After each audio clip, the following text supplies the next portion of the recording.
April 1st, 2019 regular meeting of the 37th Council of the City of Berkeley.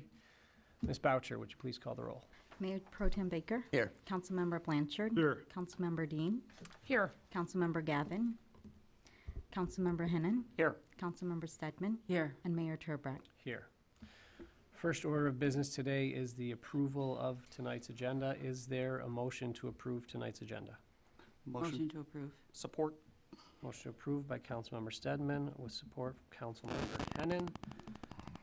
Any changes or additions or corrections? Seeing none, Ms. Boucher, would you please call the roll?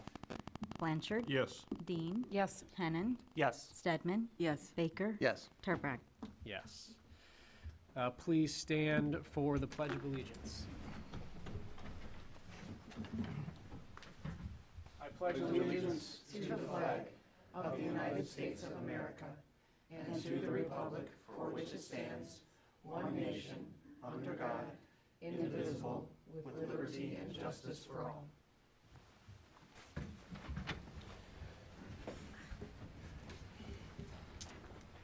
It is now time for citizens' comments, when you may present your thoughts on issues that are not included on tonight's agenda.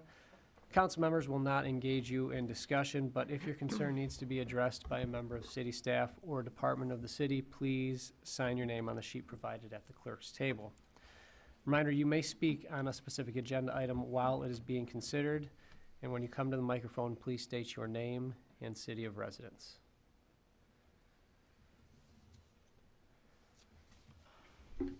Hi, my name is Marilyn Couples. I live at 1976 Oakshire. This is the second time I've been before you, and it's been 6 months since our flooding issue on Royal and Oakshire has started. And although I got new information this afternoon that I'll get to, basically nothing has happened in 6 months. On October 17th, I met with Matt about our flooding issue. In November, Eli Construction blew past every deadline that he had set with the city. On December 3rd, I came before the city council and brought photographs, pictures for every one of you to see what was going on in our neighborhood. On December 12th, Tim said they were working on a timeline because we wanted a timeline as to when this problem was going to be fixed. On January 7th, Tim and John, who's the number 2 guy at the company that you held, and I mean number 2 because I think you're up to number 4 now in replacement of who's working for the city of Berkeley through this company, came to my house and told me and other neighbors that we were the number 1 priority. It's now April 1st, and there's been no improvement in our flooding. 6 months has gone by, no action. On Saturday, I got a call from Rebecca, and some of you have been to our sites. She wanted to know if we had an extra pump, electrical cord, and a hose, because she'd already been pumping with her one. And you'll see in these pictures that after pumping with 2 pumps, it's taken 6 hours, and her yard is still filled with water. What I'm asking, Mr. Mayor and City Manager, I'd like to know if you're going to follow through with any action. What I just found out, I emailed more pictures today, and I got a response back from Tim, which was great, that Tim is responding when I email him. And what he told me, and which is the same thing he told me in January, I'm now finding out is not true. He said, for uncorrected violations at 1951 Royal, Eli Construction was issued a ticket. The intent is that either the builder corrects the violation or a judge permits the city to do so at the cost of the builder. He's never received a ticket. None of this has gone any farther than probably this room. Additionally, Eli Construction or any of the subcontractors are not eligible to pull any new permits for any other job in the city until the violations at 1951 Royal are corrected. He said he spoke with Eli Construction this morning, and he stated that Ace Lawn Care was out last week and was going to give him a bid on how to correct the problem. I don't know what's needed for a permit, but Eli Construction has had contractors in and out of this home repeatedly, doing tiling, doing electrical, doing everything there is. We've seen no work stoppage on this property. And if he hasn't been given the ticket, which we were told he was, well, we know why then. Eli Construction also has a property on Oxford between Oakshire and Bacon. Right now, they've got heavy equipment pulled in there to start digging basements, I assume. That's if Eli Construction still owns this property. So basically, everything that we've been told has not been true. That none of this has gone before a judge, that it's mind-boggling that no one here has taken this seriously enough to do anything about it.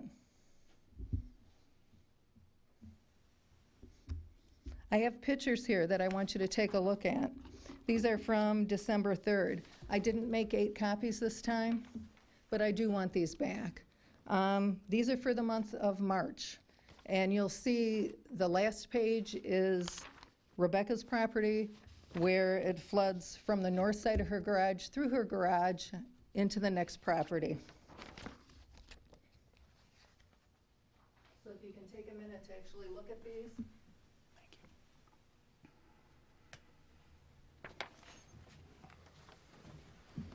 you. I don't expect a response from anybody tonight, but, you know, I had questions. Is there a time of compliance for him? Well, if he hasn't been served with anything, what does he know? As far as I'm concerned, there aren't any more excuses. I'll wait while you look at the pictures. So while those are going around, no, we typically would not engage in any kind of discussion right now. But we need to. And so I'm gonna allow this right now. Matt, can you give us a report on what we have done and where we are at this point right now? Most of what this couple's saying is absolutely correct. The contractor has blown every single deadline given to us. So what happened in the meantime was we did issue him a ticket because it's a criminal offense, it's a misdemeanor that he is now guilty of. We actually have to serve the ticket to the individual himself. So while the ticket's been issued, as Ms. Couple said, he has not physically been in the state to hand him the ticket. It has not started the clock on getting the city a court order to get on the property and rectify the situation once and for all. The temporary drain was installed, but it needs to work in conjunction with updated grading. That grading over the course of the winter and now even when it's warmed up a little bit has not been able to take place, or the contractor just themselves has not made it take place. And so that was after a number of failures. That is why we wanted to issue the ticket. I do apologize, Ms. Couples, as I did earlier prior to the meeting, that we haven't actually been able to put that in the gentleman's hands yet, but we do take this seriously. I know that it's a sump pump. We made them put that in and got at least a temporary, what we hoped would be a temporary fix in there. But as I mentioned, it's one half of the equation. I know he met city attorney and himself and the code enforcement officers, as well as our inspectors, met with city attorney and prosecuting attorney earlier this week in trying to get some way of expediting this, some way of getting some sort of resolution here. Ms. Couples is correct. She did, while she met with us in October, this is something that these neighbors have been dealing with since July. So we're coming up on a year of them suffering through this, and it's, I concur with Ms. Couples. It's ridiculous. All right, so why, it's pretty clear that with the person that needs to be served the citation not around, we can't physically, I know somebody has to be physically served, I get that. With the ticket out there, why can't we move forward with doing the work and charge them? I mean, I don't know what the legal recourse is. I'm not an attorney, but this is ridiculous. It's absurd. Yeah. Right. Just we need to do it. We can't do anything without a court order. That's Why? Because it's personal Because property? it's trespass. What if government. it's government intrusion. We would end up Oh, being you mean on sued. his property? Right. Yeah, we can't go on his property to deal with what appears to be the fundamental problem from Grading. those It's those also a broken pictures there drain. is where that garage is and where that driveway, it looks like it's acting effectively as a dam.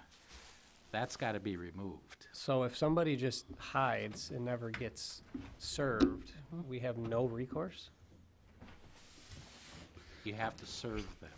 I don't know that he's hiding. I I'm just not don't saying he's think- hiding, but if, I don't I'm saying think the that's city has if served somebody him. was. Right. We have taken the step of informing him that he will not be able to take any action on the properties on Oxford until the issue at Royal has been rectified. So I know he's got equipment there, but in fact, we have a pre-con meeting scheduled to inform even the subcontractors that no work is going to be happening. That right now is the recourse that we have in hand, but again, So want to make sure we find this guy. can we charged with serve him tomorrow? I don't physically know where this gentleman's at. It's my understanding, Tim spoke with him on the phone, if that's the case. I mean, there's got to be something more you guys can do. I agree. Me too. There absolutely has to be. Thank you, Your Honor. Is there another I guess I'm just wondering, is he the only representative of that company that could be served? Is there another representative that would accept service for something? It's my understanding his daughter is also in this business. Where is she? She lives in Berkeley? I'm not sure. She was in the house yesterday.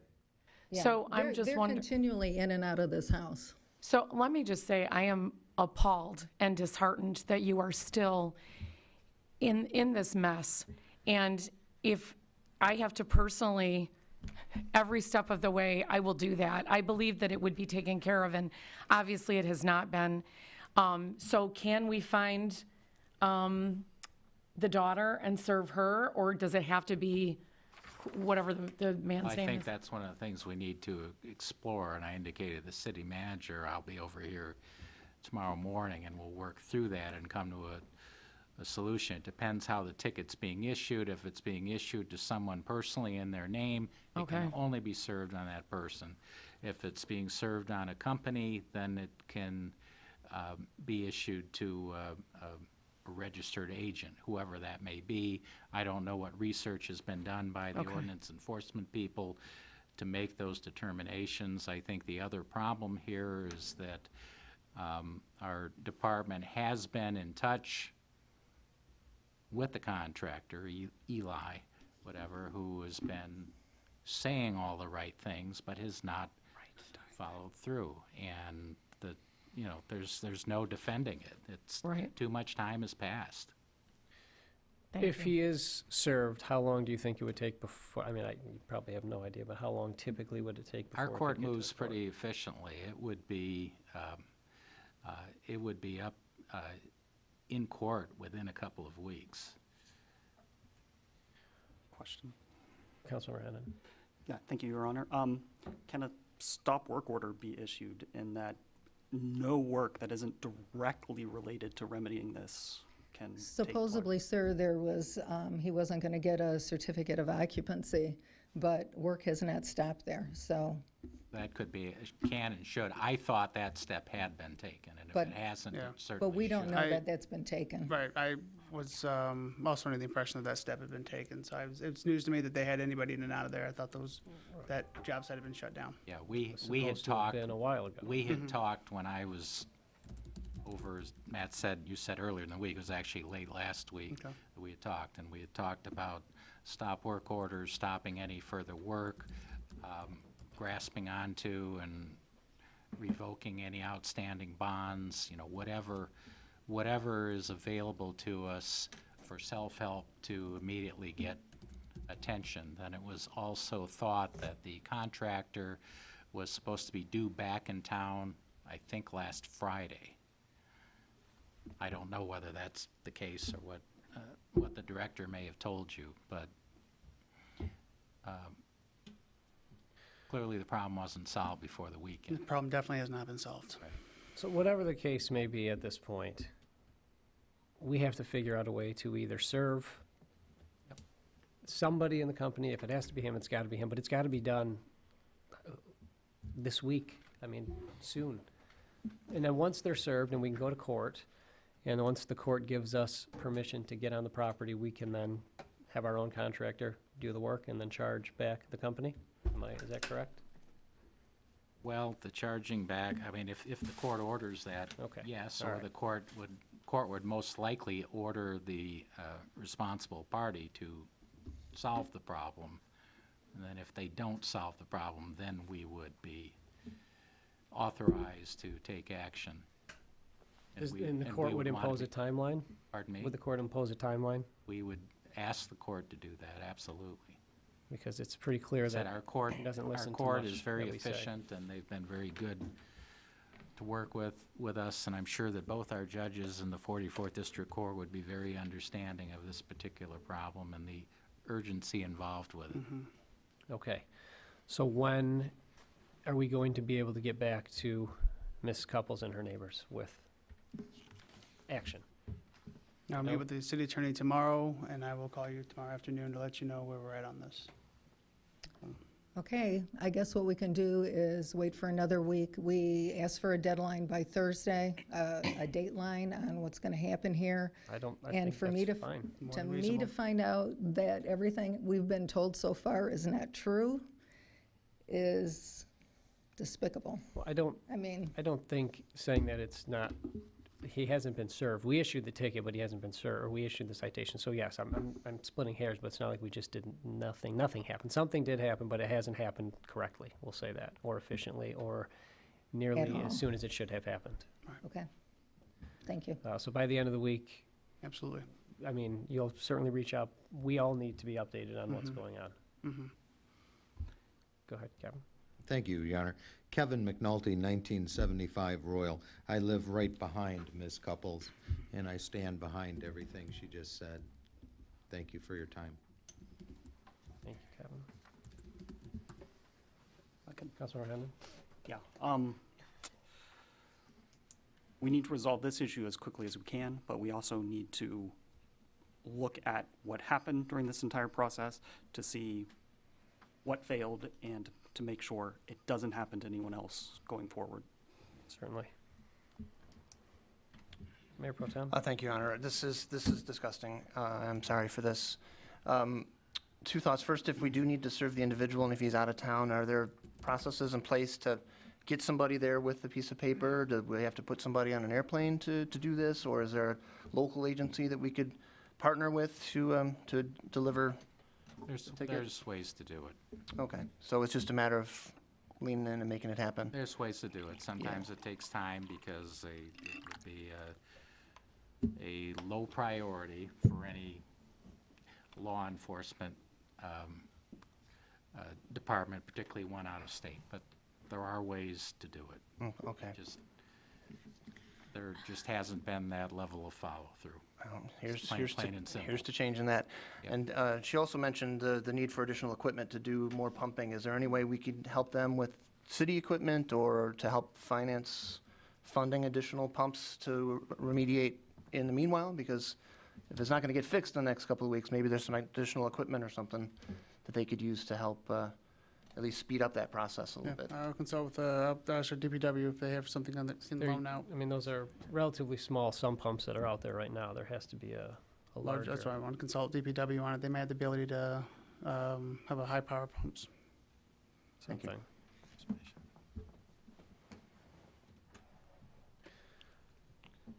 All right, we have a pretty clear timeline, I think, on that and our expectations of what needs to happen. All right, go ahead, certainly. I'm also a neighbor, Todd Fisher, 1944 Oakshire. I'm right behind where they built the grade up, so I'm kind of kitty corner from where Rebecca is. So I get where all the water's just, they built like 13 inches up higher. And I believe Marilyn, as our spokesperson, has said it all, and we all stand behind her. And not to cause any stir up, but I work for a city government myself. I write tickets myself. I'm a court officer. I write misdemeanors. I mail them to either the builder's homes or their business, and they are held up in our court. So I just wanted to throw that out there to you guys. I have never served a person a ticket, a misdemeanor in hand. It's always been mailed out to them. So I just wanted to throw that out there, that I am a court officer. I have written misdemeanors, and I've mailed them to their homes, and they've always held up. So, thank you. Thank you. Thanks, Todd. Yeah, if people show up, it's not a problem. If they don't show up, it is. Additional citizens' comments. Somebody who hasn't been served, that's how you get sued. All right. Dr. Pernick? What's that? Oh, yes. Yep. That's right now. I have a check to give to the city for $1,000. I sponsored a voting competition among the next door communities. I live in right across the 11 Mile in Huntington Woods. And we actually had two competitions. We based it on, it was from this past election, and we thought we should look at the last interim election 4 years before that. And actually, when we looked at the totals, there were sort of two groups. One was Huntington Woods and Pleasant Ridge, which were pretty close, and the other were the other 5 communities. And Berkley was the winner of the second group with 72.9% turnout in the November election. This is based on the Oakland County records. And the prize was $1,000 to the Parks and Rec Department. So I'm just here to present it. Thank you. Thank you. Who do you want? Sure, you can come on up here. Thank you. Awesome, thanks. Sure, that gets over to Thanks for sponsoring that. Excellent, thank you very much.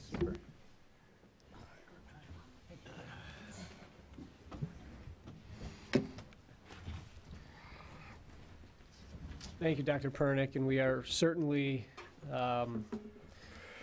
ecstatic with the turnout that we had and hope that that continues moving forward. So thank you very much for recognizing our community. Seeing no additional citizens' comments, we will move on to tonight's order of business. First with the consent agenda. Ms. Boucher, would you please read the items on tonight's consent agenda? Approve the minutes. Matter of approving the minutes of the 37th City Council meeting on Monday, March 18, 2019. Proclamation number P0219. Matter of considering a proclamation celebrating the 147th anniversary of Arbor Day and designating the week of Sunday, April 21st through Saturday, April 27, 2019 as Arbor Week. Is there a motion to approve tonight's consent agenda? Motion to approve. Support. Motion approved by Councilmember Dean with support from Mayor Pro Tem. Any corrections or additions? Seeing none, Ms. Boucher, would you please call the roll on tonight's consent agenda? Dean? Yes. Hennan? Yes. Stedman? Yes. Baker? Yes. Blanchard? Yes. And Turbrack. Yes. We now move on to tonight's regular agenda. Ms. Boucher, would you please read item number 1 on tonight's regular agenda? Recognitions, presentations, matter of any recognitions or presentations from the consent agenda. Thank you. I've asked Councilmember Hennan to read P0219. A proclamation of the Council of the City of Berkley, Michigan, celebrating the 147th anniversary of Arbor Day and designating the week of Sunday, April 21st to Saturday, April 27th, 2019 as Arbor Week. Whereas in 1872, J. Sterling Morton proposed to the Nebraska Board of Agriculture that a special day be set aside for the planting of trees and stated, "Other holidays repose upon the past. Arbor Day proposes for the future."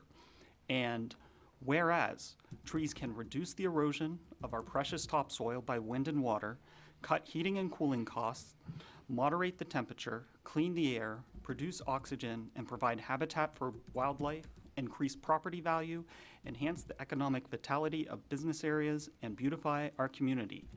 And whereas the City of Berkley is proud to be a recipient of the Tree City USA Award for the 29th consecutive year, and in 2004, Berkley became the first community in the state of Michigan to receive the Sterling Award as a leader and innovator in community forestry. And whereas it is the intent of the City Council to pledge its commitment to the understanding, education, and support of the global environmental challenge, and therefore to spotlight for our community some of the best things this city can affirm.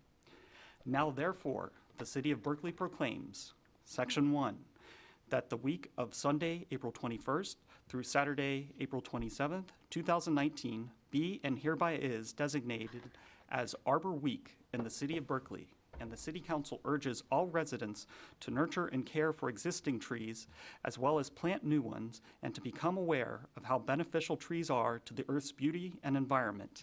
And Section 2, that Thursday, April 25th, 2019 is hereby proclaimed as Arbor Day in the City of Berkeley, and all residents are urged to support efforts to care for our trees and to support the Berkeley Tree Board celebrating their 29th anniversary, pursuing various programs making the community aware of the importance of trees, bushes, and shrubs.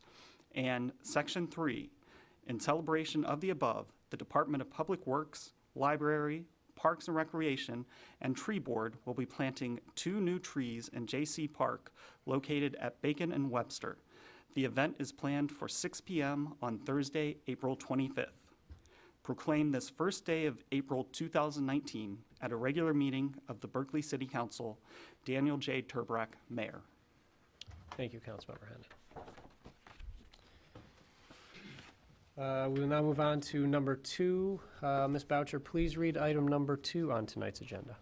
Motion number M 2019, matter of authorizing the Knights of Columbus, 2299 West 12 Mile Road, Berkeley, Michigan, to conduct a Tootsie Roll Drive in the city of Berkeley beginning on Friday, April 12, 2019, and ends on Sunday, April 14, 2019, from 8 a.m. to 7 p.m. During these days, representatives of the Knights of Columbus will wear reflective vests and collect money. Thank you. Is there a motion to approve M 2019? So moved. By Mayor Pro Tem with support from Councilmember Dean. Mr. Baumgarten?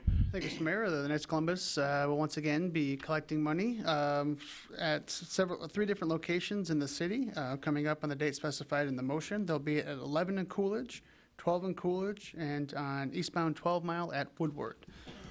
The packet you have in front of you, they've submitted all the information they were supposed to. It's been reviewed by the appropriate departments, and you have a memo in the packet from the Department of Public Safety. They foresee no issues. The Knights of Columbus do a really good job. They're very conscientious, and they do a great job of making sure that their participants are safe during these drives. So we foresee no issues here. Thank you. Any questions or comments from council?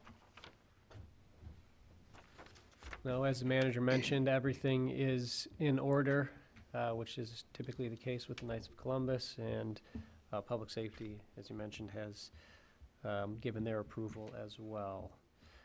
Seeing no additional questions or comments, Ms. Boucher, would you please call the roll on M 2019? Hennon. Yes. Stedman. Yes. Baker. Yes. Blanchard. Yes. Dean. Yes. And Turbrack. Yes. Ms. Boucher, would you please read item number 3 on tonight's agenda?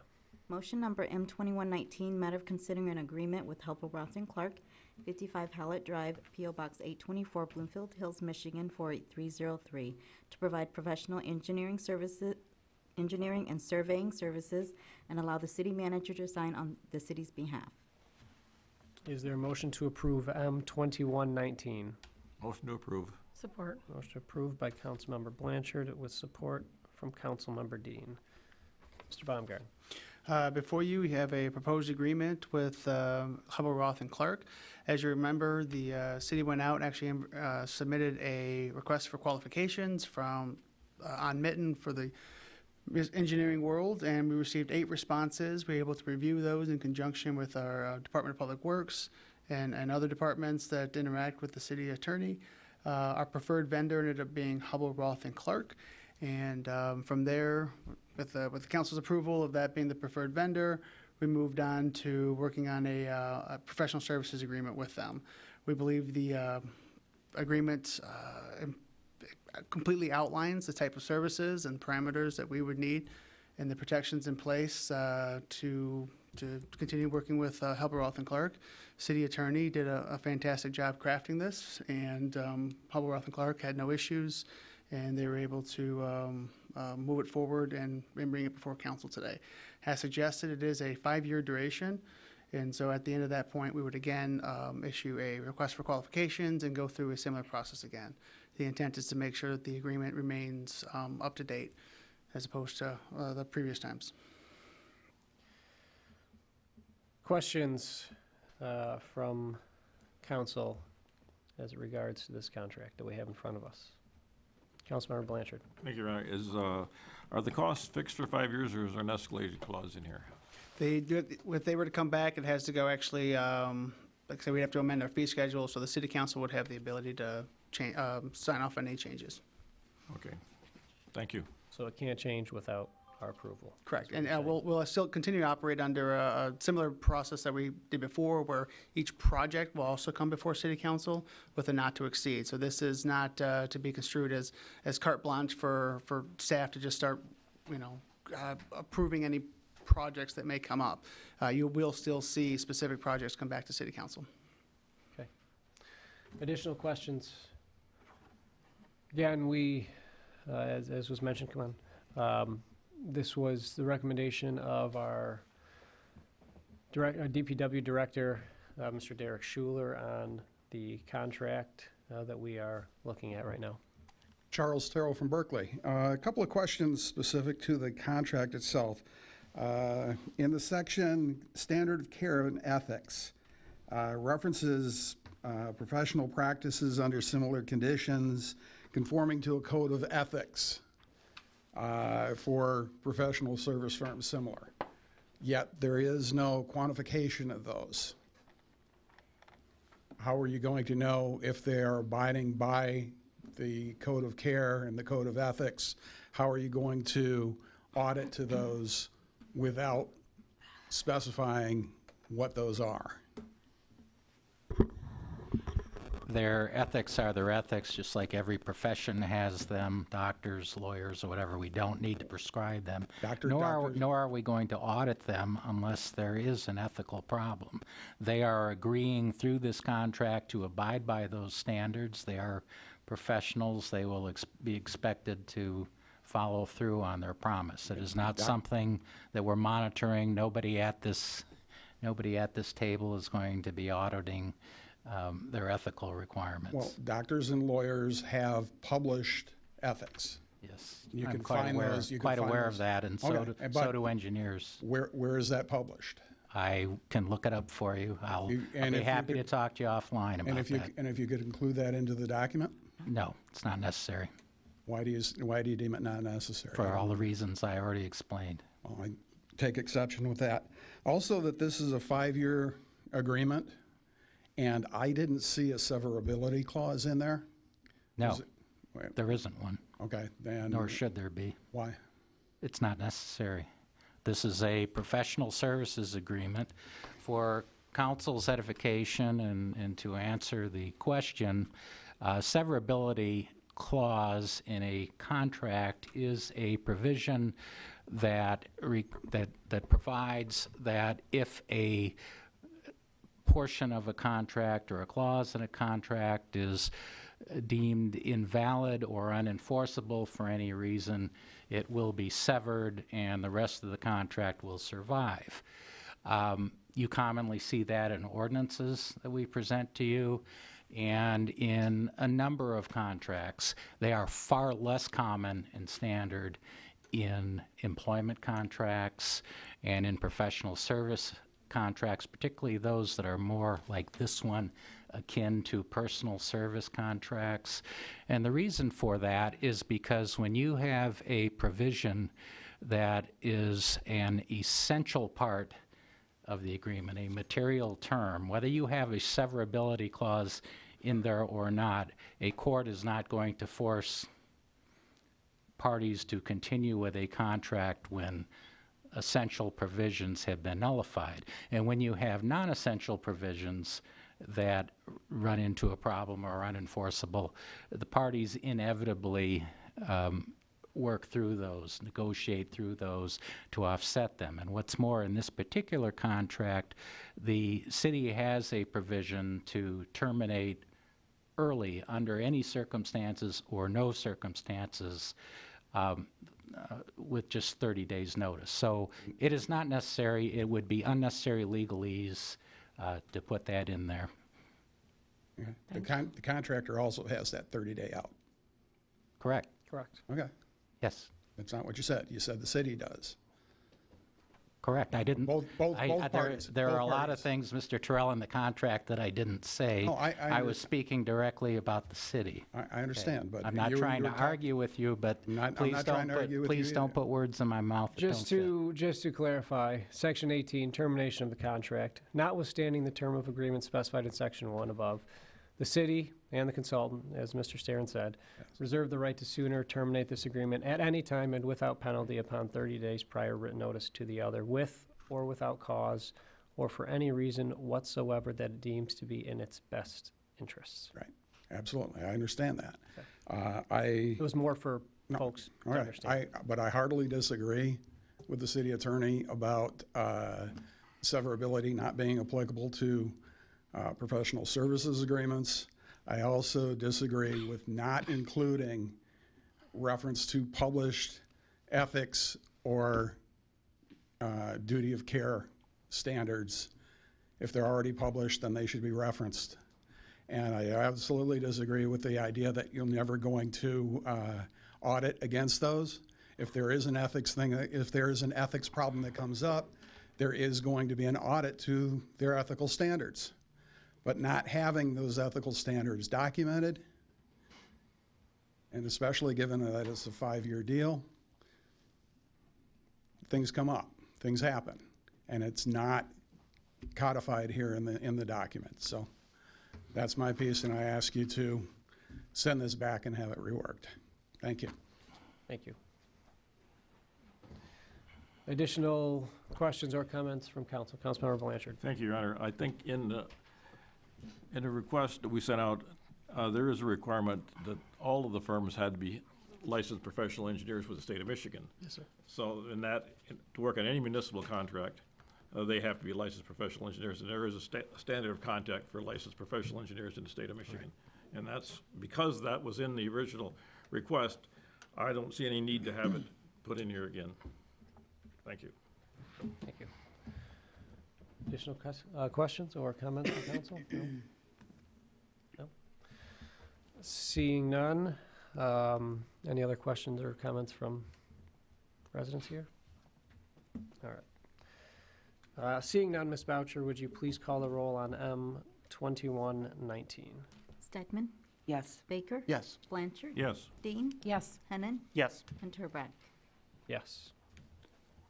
M2119 has passed. Ms. Boucher, would you please read item number 4 on tonight's agenda? Work session, matter of discussing recreational marijuana establishments in the city. Okay. Is there a motion to go into work session? So moved. Support. Motion made by Mayor Pro Tem with support from Council Member Dean.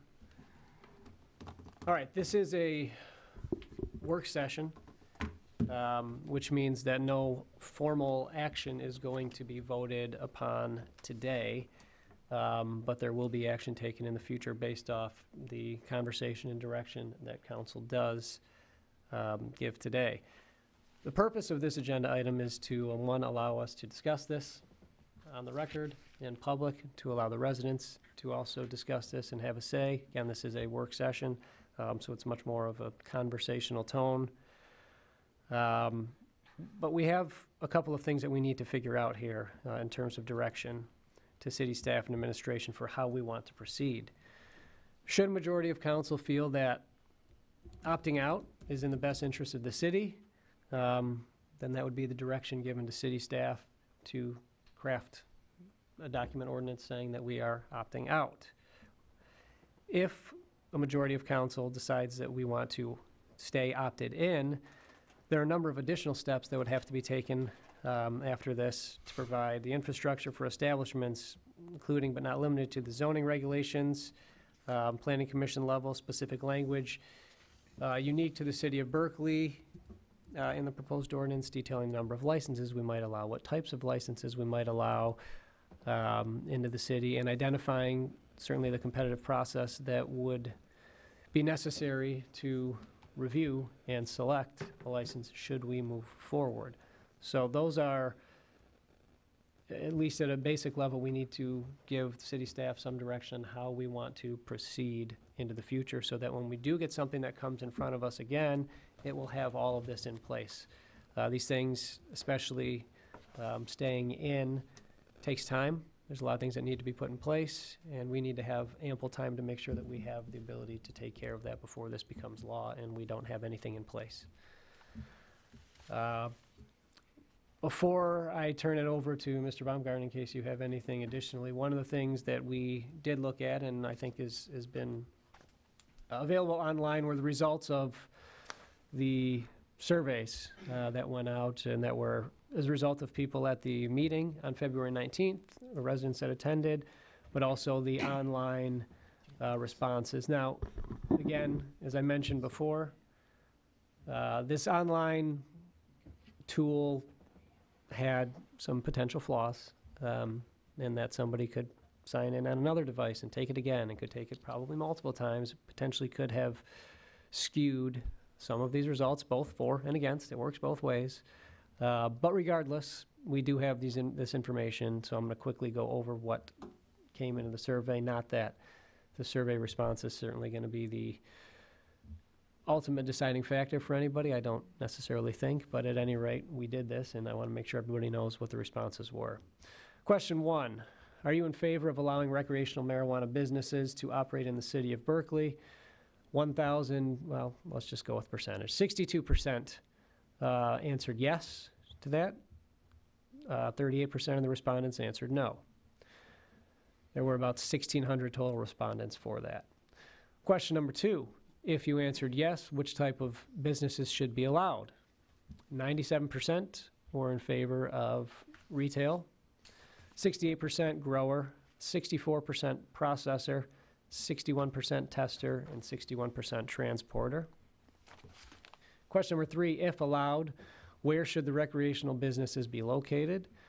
72% said on 11 Mile, 55% responded 12 Mile, 56% Coolidge, 56% Greenfield, 62% Woodward, and about 5% weren't sure. Would you prefer to limit the number of marijuana businesses that should be allowed in the city? 70%, 69.7% said yes, we should limit. 30% said no.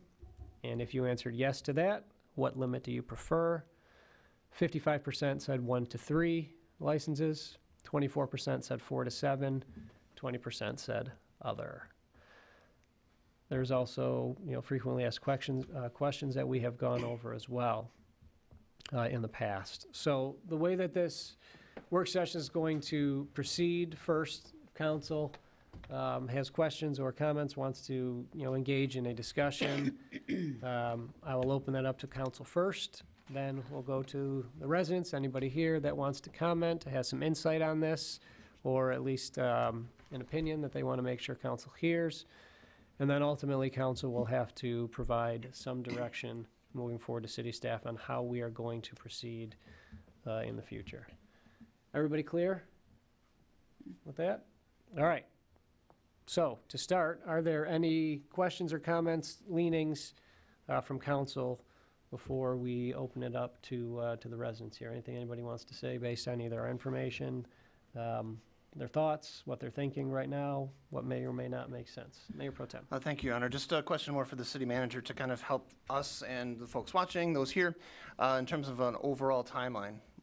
So I know we can't say specific dates and what meetings and things, but can we take a step back and talk about, or just remind us of where we're at in terms of the process from when the election occurred and it was certified and all that kind of good stuff, all the way through to when the first licenses could be issued at some point down there. Can you give us some approximate timeframes of how all that works? Sure.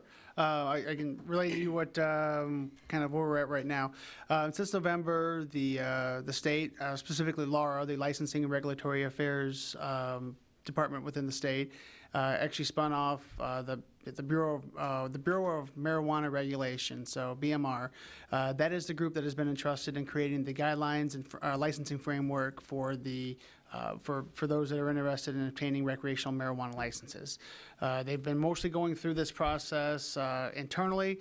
They have, as of recently, brought together work groups for municipalities and attorneys and industry professionals. Those conversations are taking place right now. They intend to actually. Sorry. Thank you all, by the way. Sure. Yes, thank you. They intend to continue those conversations. They're convening, BMR is convening a couple of new additional work groups as well. Two are coming in Detroit on April 18th and 19th, and then one in Marquette, so covering the Detroit metro area as well as the UP, in addition to those conversations that they're pulling people into Lansing for. That licensing framework will continue at some point, and this is where we can't give specific dates because they're yet unknown. Laura will release those draft of those guidelines. There'll be an abbreviated public comment period based on what they're saying now. So it's not yet clear on how much time will be offered to react to these and sort of digest them before. That's anticipated to be around winter, around December. They'll start basically taking applications, and then we anticipate licensed recreational marijuana facilities to come in the early part of 2020. And so that's generally kind of where we're at now. Much of the state, including municipalities just like ourselves, are sort of holding our breath, actually more like asking a ton of questions, trying to get some indication or some early glimpse as to what the state licensing framework will look like. And so we're not the only ones wrestling with this question. Parallel to trying to find information from the state, there are many, us as well as many others are trying to figure out, should we opt in? And if so, are there zoning limitations that we would prefer to put in place at the local level? Are there numerical limits in the number of facilities that we would allow at a local level? And then what types of businesses are likewise the same question facing us now. So it's kind of an abbreviated version of where we're at now. Great, thank you. So again, the part of the punchline of that is the state needs to have its system figured out by December, basically, right? To start granting licenses. Yeah, Yes. so we want to be ready well ahead of that. Right.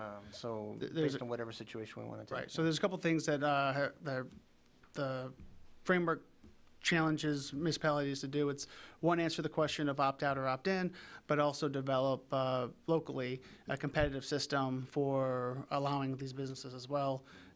Develop a fee schedule, a couple of things like that. So what are we going to charge people to apply? What oversight are we going to want to have on these types of businesses? All running parallel to one another. Sure, thank you. Additional questions or comments from council members before we open it up? Okay. Seeing none, we will shift to residents. Anybody that is here want to provide your opinion, please come on up to the microphone, state your name, state your residence, and Good evening. My name is Marty Monte. I'm at 2133 Earlmont. And I was not a supporter of the idea of legalizing of marijuana to start with, so I'll just throw that out there. But this last week, I happened to attend the Michigan Conference of Michigan Association of Treatment Court Professionals dealing with drug treatment courts in the state of Michigan. And they had 3 speakers come into a panel. One was Director Andrew Briscoe of the Bureau of Marijuana Regulations. The other was Lieutenant Christopher Hawkins of the Marijuana and Tobacco Investigation Section of the state of Michigan. And then they had a chief probation officer from Denver, Colorado to speak and kind of talk what's happened to Denver over the last 4 years.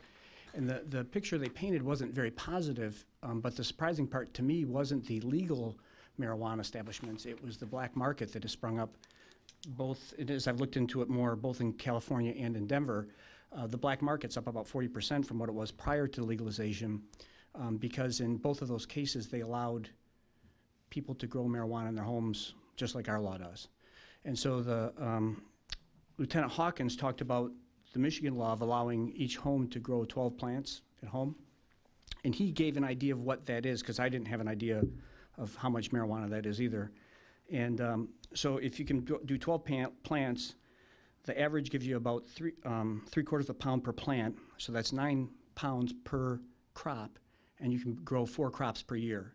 So you get 36 pounds of marijuana per household for personal use. And the way he broke that down was that's 453 grams per pound, 16,326 grams. So he said if you roll a fatty, that was his term, that's about a half gram per joint. So that gives you 32,652 joints per household per year is what they can grow for their own personal use. And so what they said starts happening is if you only use 1,000 of those 32,000, you've got 31,000 joints that you can sell. And they tend to go where the market is. Just like if you're going to scalp tickets, you go to the arena. They go to the legal establishments and hang out and catch people going in and out and sell them at a much discount, because if you're growing it, and even if you sell it for 50 cents a joint, if you've got 31,000 of them, that's not a bad income for just growing some things. So I think the illegal side and maybe checking with some of these people, the black market side that pops up and could end up hanging around Berkeley is something I'm not interested in. So that was just my 2 cents I wanted to share with you guys. So thank you. Thank you.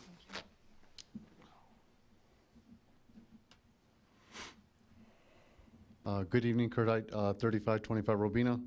You know, when I hear talk about the black market and the under the table sales, and I think the one thing people need to realize, like, first of all, I don't smoke marijuana. I don't drink either, so I kind of look at them both in the similar light.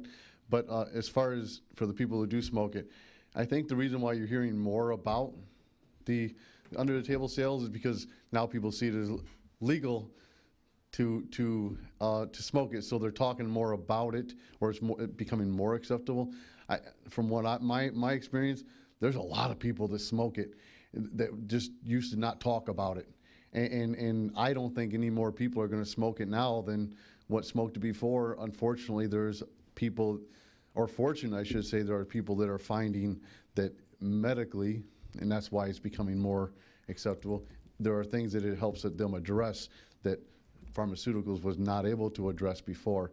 And that leads into what I wanted to talk about is I hope that going forward, the discussion about the recreational sales includes the lifting of the ban from the medical marijuana dispensaries that Berkeley has in place, or that we opted out of, because I think that was actually the main push for why people voted the way they voted in the recent election, because currently the people who do legitimately use medical marijuana, they don't buy it for the most part from the guy on the corner. They buy it from the dispensaries that have a certain, they can get specific types so that they address certain things, you know, with that. So they can't just buy it from somebody who has a weaker strand or not sure what they have in their possession. They have to go to these places where they know what they're giving them, so that they can treat it. And right now they're not able to do that anywhere locally. So they're having to go down into Detroit or whatever. They're not just able to go to whoever's growing it in their house. And so I think that should be the biggest part of the equation, is making sure that the people who need it medically are able to get it, because I'm fortunate. I don't have to use it. I wouldn't even use it if recreationally, but who knows? What if one day, if all of a sudden something happens and I feel like I need it? I mean, I don't really want to, have to go down into Detroit to get it. I should be able to do it in a safe environment, and so I feel that that's very important. And that's really all I wanted to say. I just think that there is a negative perception of it, but when you really think about it, people said a lot of the same things about alcohol use, and it seems to be pretty acceptable nowadays.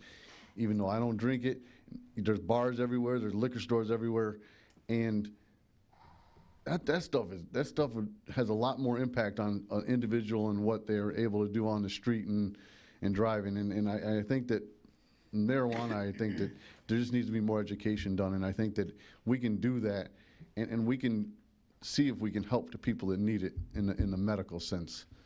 All right, thank you. Thank you, Kurt.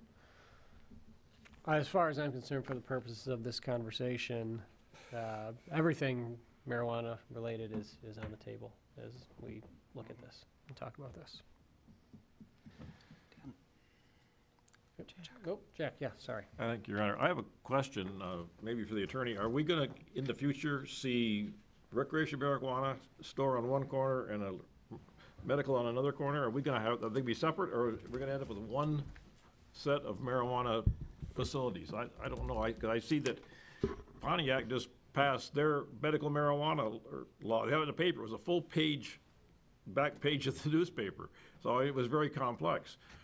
We'd have to do the same thing for recreational marijuana, and it seems that we're covering the same ground twice for no reason. But I don't know what the law says. I've read the law, but I couldn't understand all of it. Well, they're separately licensed, and as has already been pointed out here, currently there would be no medical marijuana establishments authorized in the city of Berkeley, because we would have to officially opt in for that to happen. And they are licensed just as the recreational ones are licensed. You could potentially so if the city were to opt in both for the medical and for the recreational marijuana, you could conceivably have both types of establishments in the city. I suspect what you would see is you would probably see a combined operation. In fact, the new law for the recreational marijuana is actually set up and structured such that the existing medical marijuana establishments will be the first ones that will be licensed for recreational marijuana. And the recreational marijuana law specifically provides that you can sell both kinds. If you are a medical marijuana establishment, you can also become licensed, and you can sell the recreational marijuana at the same place. So it's potential you could have both, but I think you'll more likely see a single establishment that would serve both purposes. Really doesn't make any sense to me, because you go into this counter and you give your medical marijuana card, you buy your medical marijuana, if you forgot your card, you go to that counter and get it anyway. Well, you won't need, I mean, to a large extent with the recreational marijuana law, there's a lot of overlap between the two. And for the most part, people with medical marijuana cards won't really need to use them, because they will be able to buy directly from any place that sells it. Although if you have a medical marijuana card, you could also still have your licensed registered caregiver deliver it to you directly. And also with licensed medical marijuana establishments and registered patients, you could potentially have underage patients who would need their card and be able to get their medical marijuana, whereas under the recreational Marijuana Act, you have to be 21. Anyone under 21 is not allowed to buy, possess, or use recreational marijuana. So there's a few exceptions, but for the most part, I think the recreational marijuana law kind of absorbs and overlaps the medical. Thank you. Thank you, Your Honor. Not to belabor that point, but I think this might be an academic question. There's no difference in the actual product. It's just the nature of how you get to it, right? And I think you helped explained that you need the card and there's the different age things involved, but there's not like two different, at least not that I'm aware of, not that it really matters. No, I'm not aware of different kinds. I mean, there will be controls, and among the things, the city manager mentioned how the state is hopefully busily working on the draft proposed marijuana rules that will ultimately be rolled out, we're told, before the end of the year.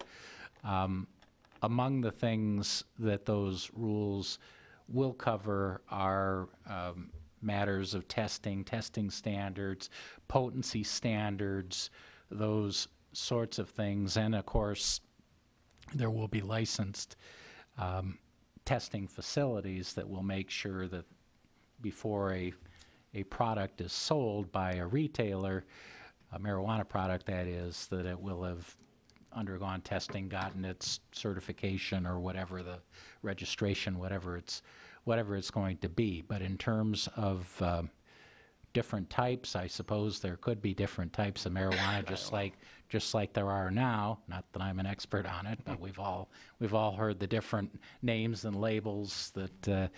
You watch enough Law and Order and shows like that, you pick up some of this stuff. But it's not going to be like a prescription where you get certain types of marijuana for certain types of ailments. Right. Thank you. And if I may, this is probably a tangential conversation in terms of law and order and the enforcement of driving while impaired or something like that.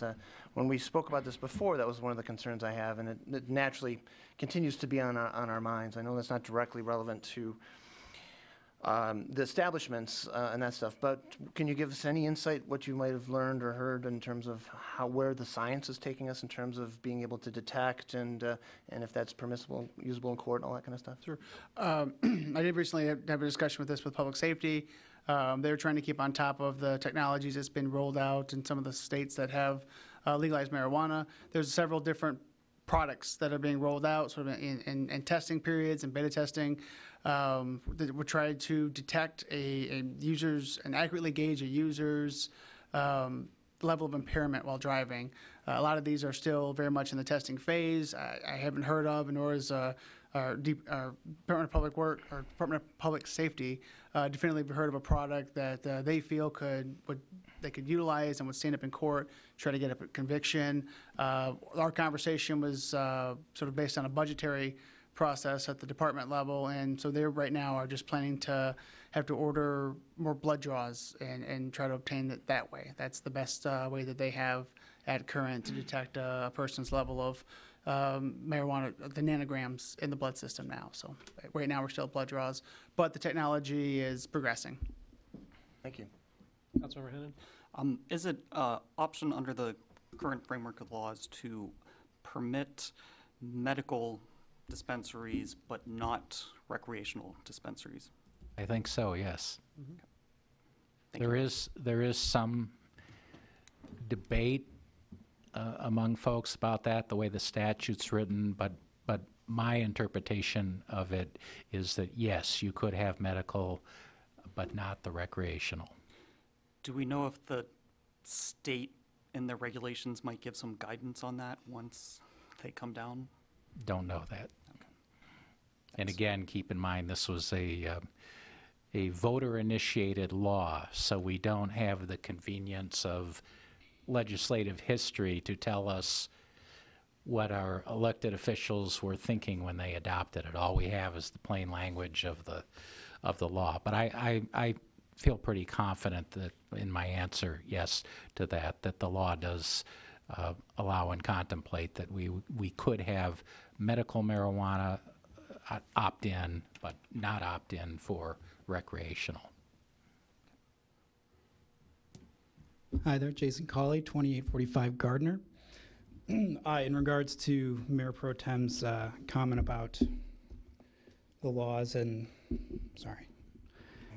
the laws surrounding impaired driving, there was an article in the Detroit News on March 27th that outlined a 24-page report put out by the six-member the Impaired Driving Commission that was put together by a 2016 law. All 6 members were politically appointed by our former Governor Snyder.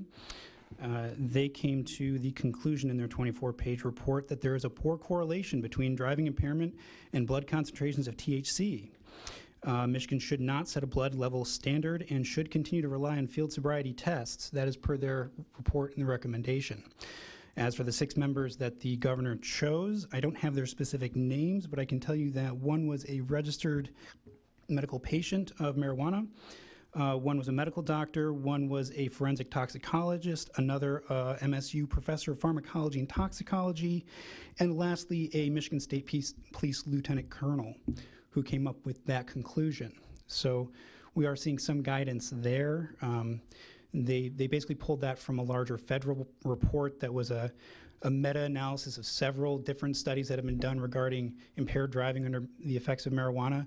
And that same federal study came to the same conclusion, that while they can easily find a correlation between impairment and alcohol consumption, they could not find the same correlation between marijuana use and impairment behind the wheel.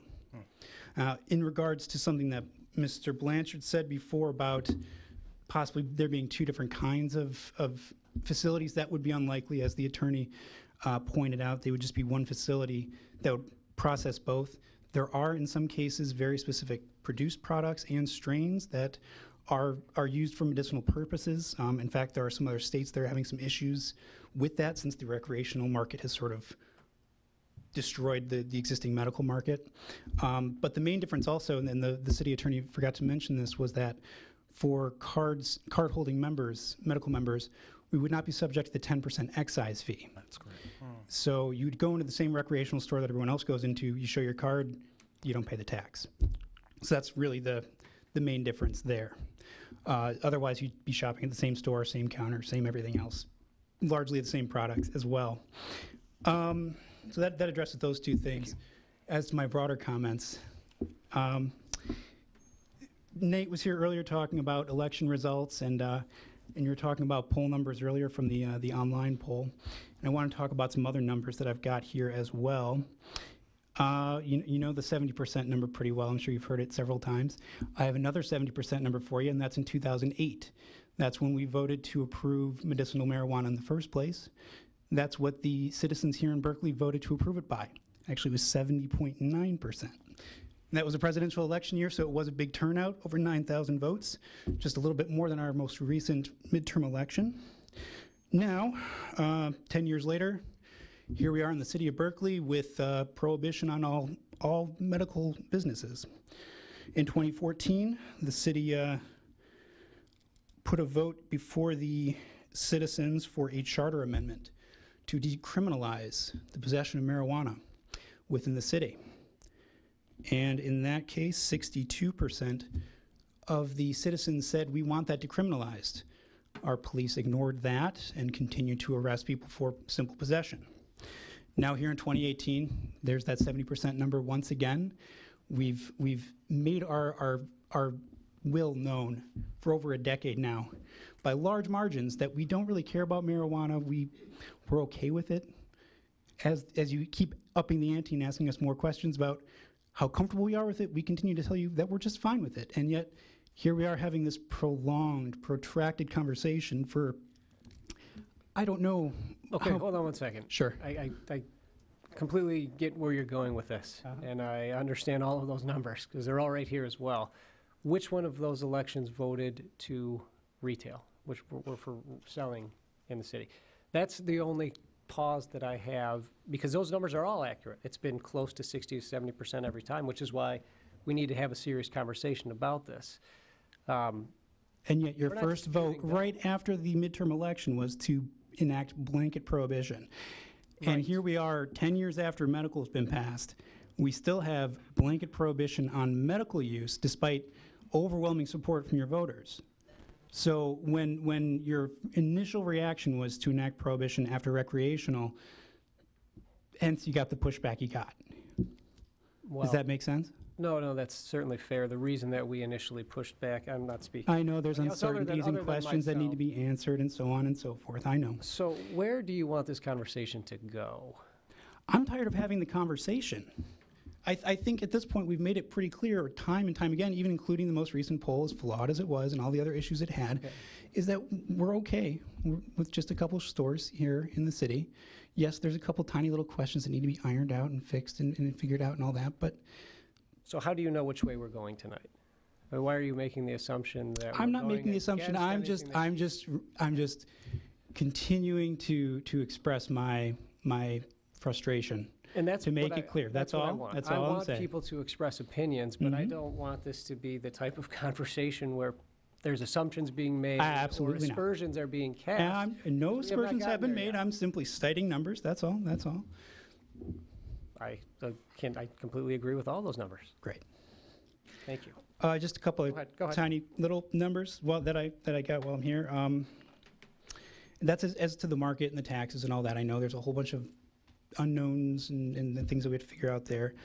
We do have some numbers that have been released so far as medical sales go. And that is for the last, December, January, February of this year and last year, the medical market was averaging just a little over $11 million a month in sales. And that is with a market that's restricted to 294,000 people, as opposed to the larger population that would have access to it under recreational. Now, that is the second largest market of cardholders in the entire country, behind California, who's had medical since 1996. They're also a giant state with a lot of people.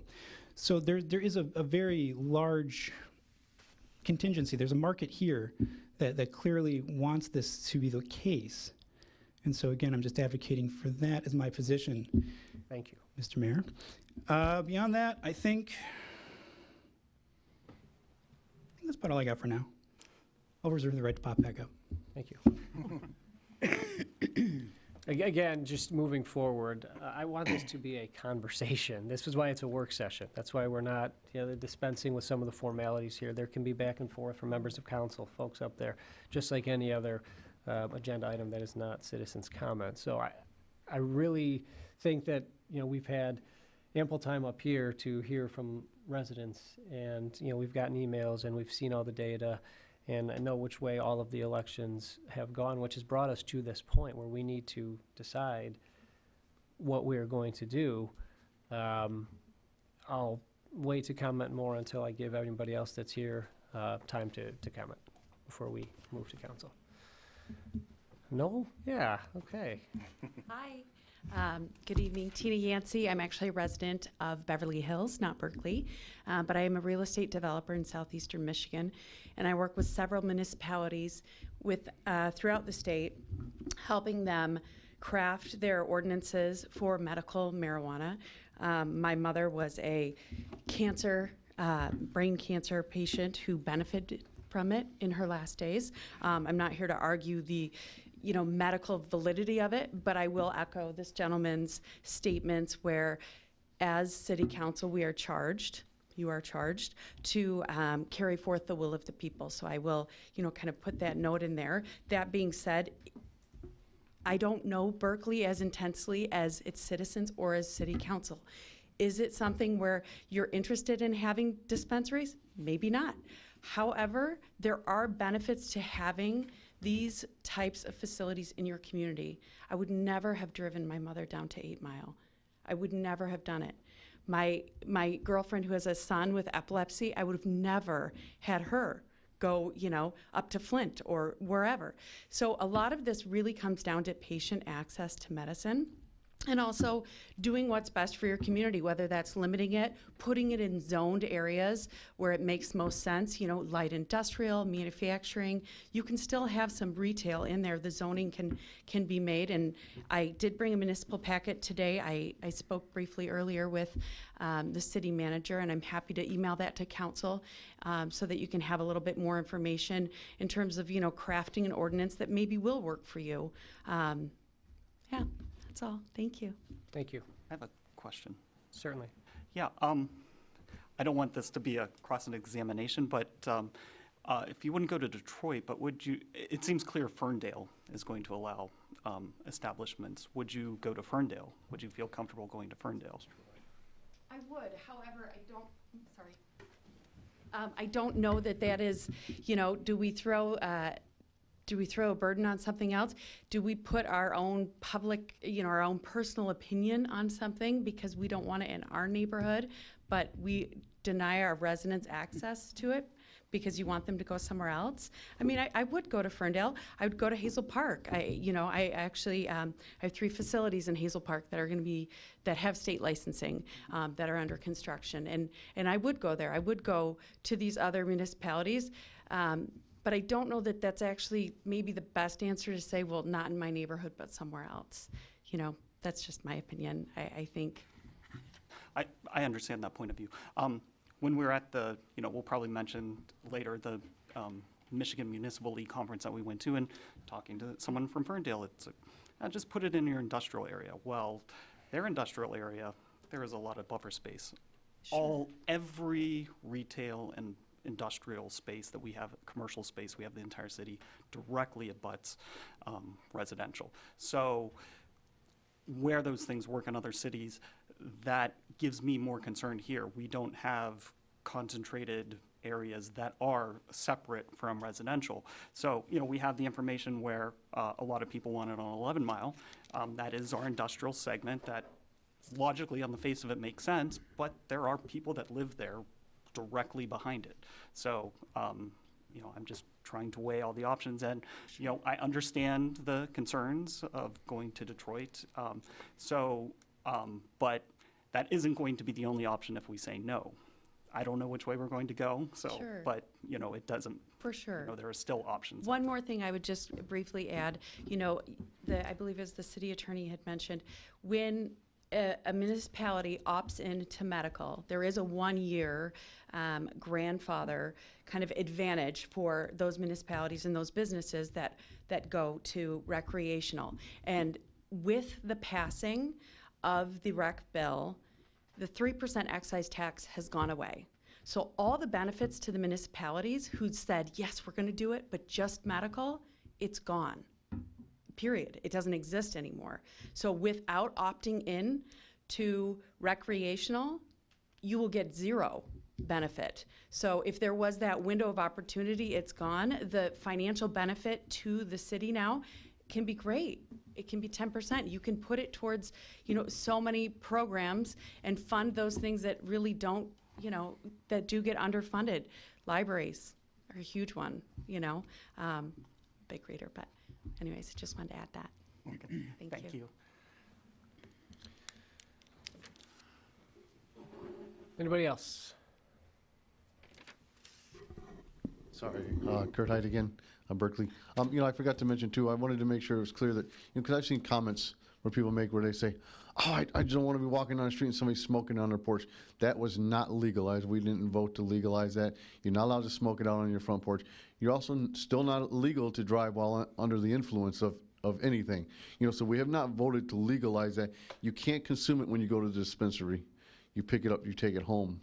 I just wanted to make sure people were clear on that, because you don't, it's not like you go, when you go to a bar, you drink and then you drive to get home. You don't consume it when you're at the dispensary, you take it home. So I want, and the last thing, I know somebody that was growing a plant one time, and no one that thing smells. Not a lot of people are gonna do it. It stinks, it looks ugly, and it did not really grow very big, and they invested quite a bit of money to grow it. So not everybody's going to be growing it. There might be some people that grow it. There might be some people that have green thumbs, but I'm going to tell you what, I don't even think a lot of people are going to grow it at their houses just because they're allowed to now. That's just my opinion, but that's. Thank you, Kurt. Just wanted to echo Kurt real quick there. And in regards to an earlier comment that was made about the potential for black market use for people home growing and selling off all their excess. The numbers that are cited, they've been used before by other police officers in terms of what this potentially could add up to as far as just unlicensed, unregulated shadow product that home growers are making out there with their 12 plant allowance. In order to grow that many pounds with your 12 plants, you'd have to invest a significant amount of time and money and time and money and time in order to actually make sure that those 12 plants are healthy, successful, are all female, are all going to yield you what you're looking for to such a product that even if you smoked your 11 or 1,000 joints or however he phrased it earlier, you'd have to sell the remaining ones for a lot more than 50 cents in order to make up your cost alone in terms of what you've expended into growing that amount to begin with. So, and again, that's even if you have the luck and the time and the patience to successfully actually manage to pull off growing that much on your own successfully. Those are called people who are already doing that, and they're already engaged in the black market, and they already know what they're doing, and they're doing it anyway. So that doesn't really change anything one way or the other. That's all. Thank you.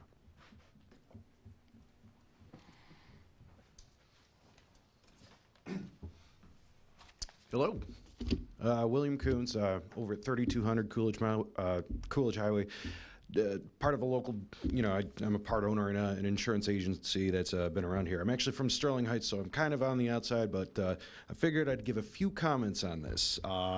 So the ITEP, that's the Institute for Taxation and Economic Policy, recently did a a study, and they released a report on taxation with marijuana.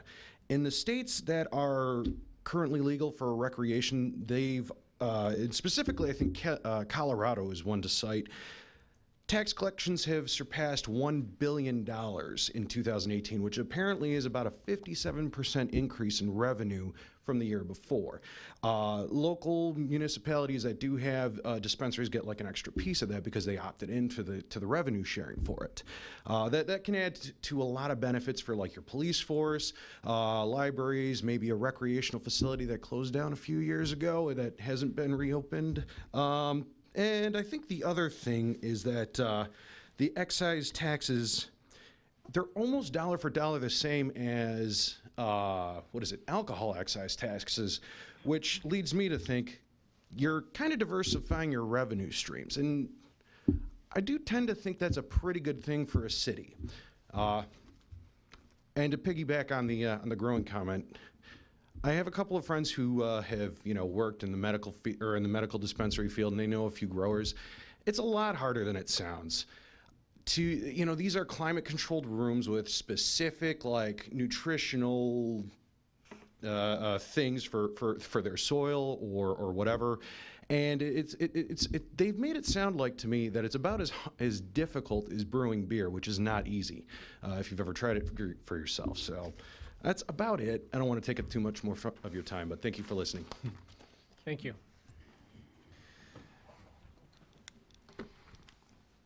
Okay. Councilmember Stedman. About how many party stores do we have in this city? 4, 5, 6? Probably, yeah. Probably around 6 or so. I'm trying to count as quickly as I can in my head, making sure I've at least driven past them all here. Yeah, probably I'm picturing maybe 6 or so. Right. They all back up to residential neighborhoods. I just want to say something about the difference between marijuana and alcohol. At least marijuana has several given medical components to it. It's good for nausea. It's good for all kinds of things. Sleeplessness, sleeping too much. It has all kinds of properties that are healthy benefits.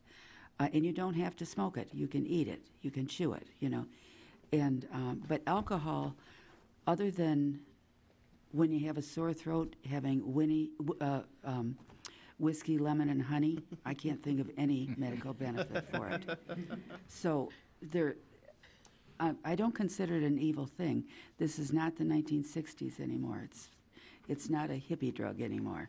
It is something that the entire country is beginning to realize is something that medically is needed.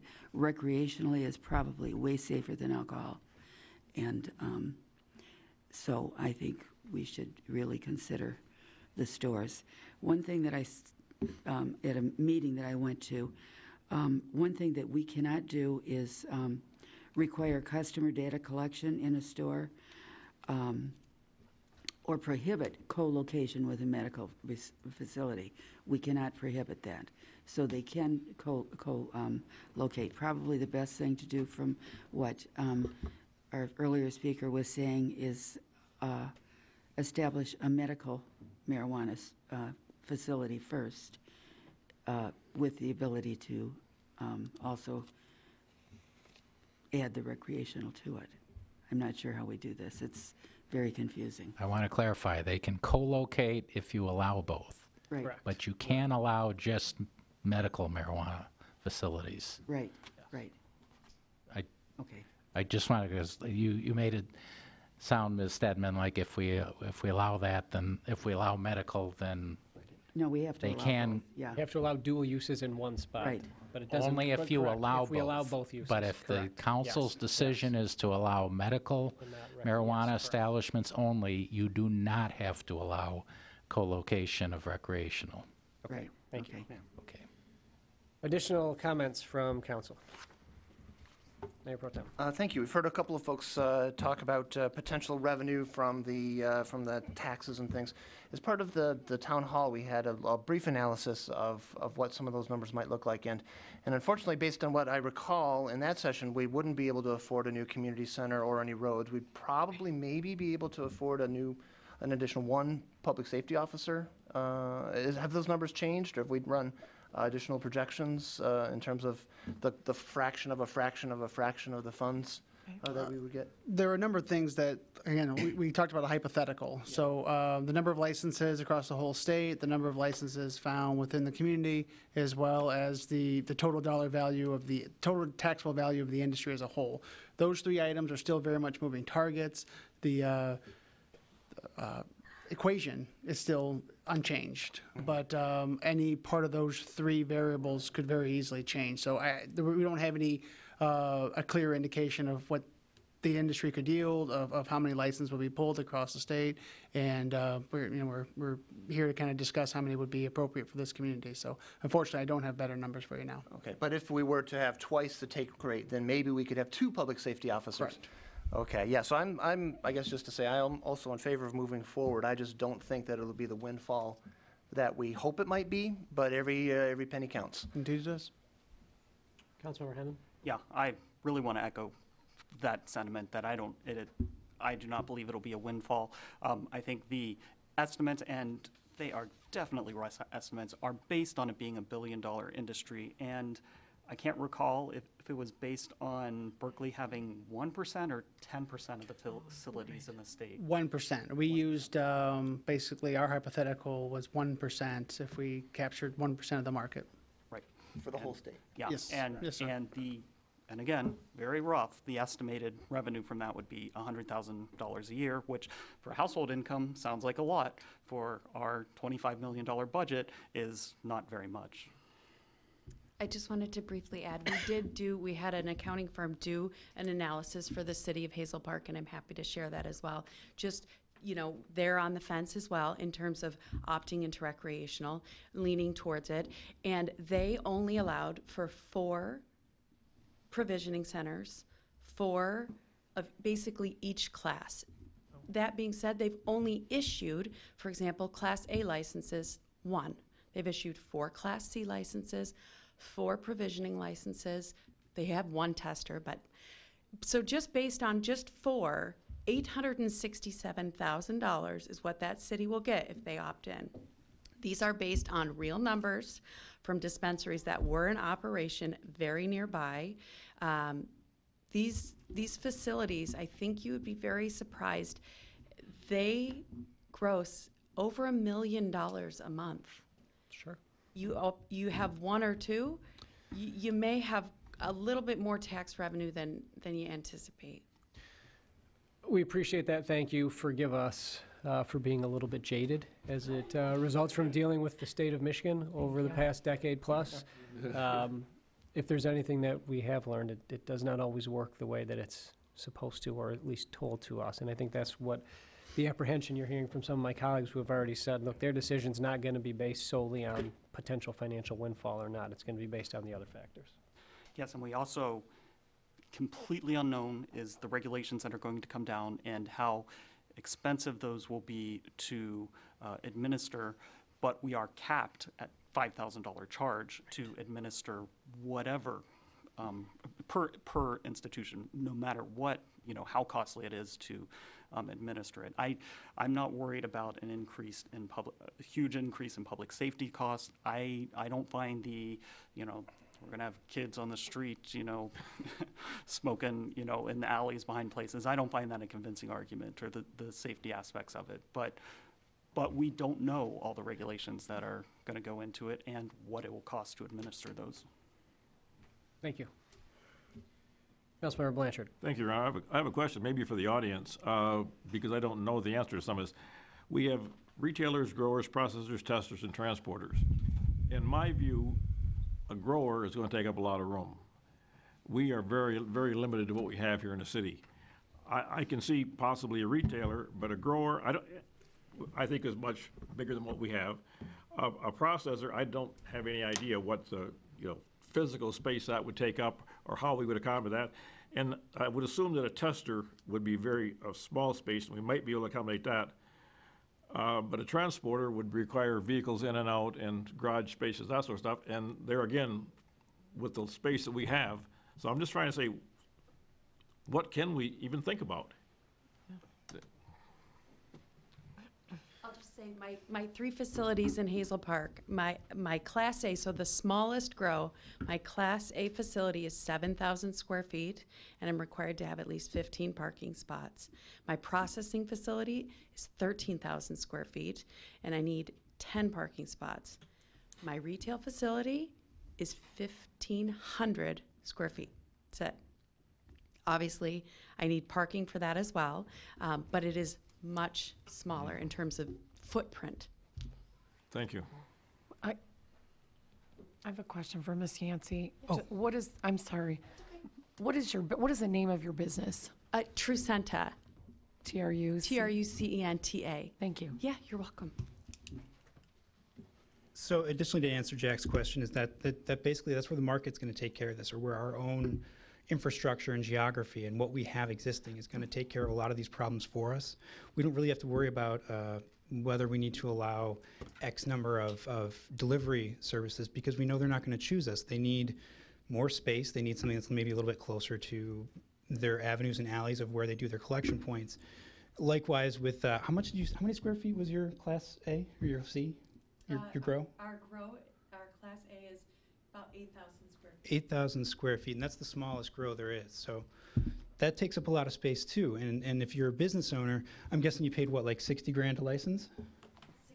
66 grand to license. So if you've already invested 66 grand on just your license from the state alone, you're not going to just kind of settle for whatever square footage is fine or good or whatever. You're going to go where you need to go, where your business needs to go. And so we're going to be able to accommodate what we're going to be able to accommodate. 1,500 square feet of retail, we can accommodate that. 8,000 square feet of growing, I mean, even if we do have that down on 11 Mile somewhere, the cost of square footage versus getting something in Hazel Park or somewhere more rural is going to make more business sense. We still have to be proactive and have our zoning ordinances in place to take care of that. And so we have to cover all of it. Sure. I'm saying it's not as much of a concern as it. We've got to understand the whole big picture. We have to make these decisions moving forward. So I understand we may be, just based on the availability of what we have. Sure. Taking some of those out of the equation, but for us, we have to express and document what we do want to potentially have. I want to mention too, there's another type of license, the micro business license as well, that may also fit into the city's existing building stock too. That's right. Matt and I were emailing about this just the other day. And that is another option that you guys should consider when you're looking at all the options. Because again, that wasn't really voted on with the online survey. It wasn't included because it would have complicated things even further trying to explain what a micro business is and all the things that go into that. So I understand why it was omitted. But it does address a number of the responses that you did receive on the survey itself as far as what type of businesses we are looking for here in the city. The clear response, number one, was dispensaries at like 90-something%. 97. Yeah, right. So, but every other type of business that was listed, the other 4 types, all got over 60%. So clearly people aren't against the idea necessarily of any other type of business. So a micro business might come in handy as far as being able to meet some of the demand for growing or processing, because you can do that all you can co-locate, you can do that all in one building. So you can grow only up to 150 plants, so you wouldn't need 8,000 square feet. You need a much smaller space, which Berkley might be able to accommodate for in some of its available stock. But otherwise, you'd be able to grow a small amount, and you could sell it out of the same storefront, which would just eliminate the need for a transporter to begin with, because you'd all have it right there in the same building. So that could potentially be an option for us. It also makes us more attractive to local investment, because it takes a specific type of license. It would take the micro business, which again hasn't even fully been developed yet. They need to write in all the rest of the regulations for that. But it's something worth considering, especially when larger business interests are moving in and they're setting up multiple large grow operation licenses. There's one based out of Central Michigan that currently has 19 licenses for dispensaries to just kind of cherry pick throughout the state. And a micro business would also help us to try and attract a more local invested business member of the community. That's it. All right, so what we need to do, as I mentioned at the very beginning, is a couple of things. And we're not writing an ordinance tonight. We're not solving all of these tonight. But we do need to decide, one, are we opting out? And if we are opting out, then the rest of the conversation is much cleaner in terms of what we need to do next. If we decide that opting out is not something that we want to at least decide, and we want to look at additional options, whether that be medical or recreational, and then have more conversations based on, the zoning and everything else that follows. I think that's the first step that we need to give direction to administration, to staff and administration today. Once we figure out which way we want to go, then we can have some additional conversations and try to give some more clear direction, if it is in fact to stay opted in or decide how we are going to proceed, and then whether it's recreational, medical, one or both. We have to have those conversations. So I guess the first thing, we've gotten some feedback already from some members of council, but I just to clarify, we need to decide whether we want to continue with the process, or if you're in favor of opting out, then we're going to opt out if we have enough votes for that. I think that's the first thing we need to address, and once we have that, we can move forward. Because all the conversation that we had prior to this potentially could be rendered moot. So we're going to start there, and then we will move forward. I guess we can kind of just go around the table here and decide whether we at least want to see this conversation move forward or not move forward. Councilmember Blanchard?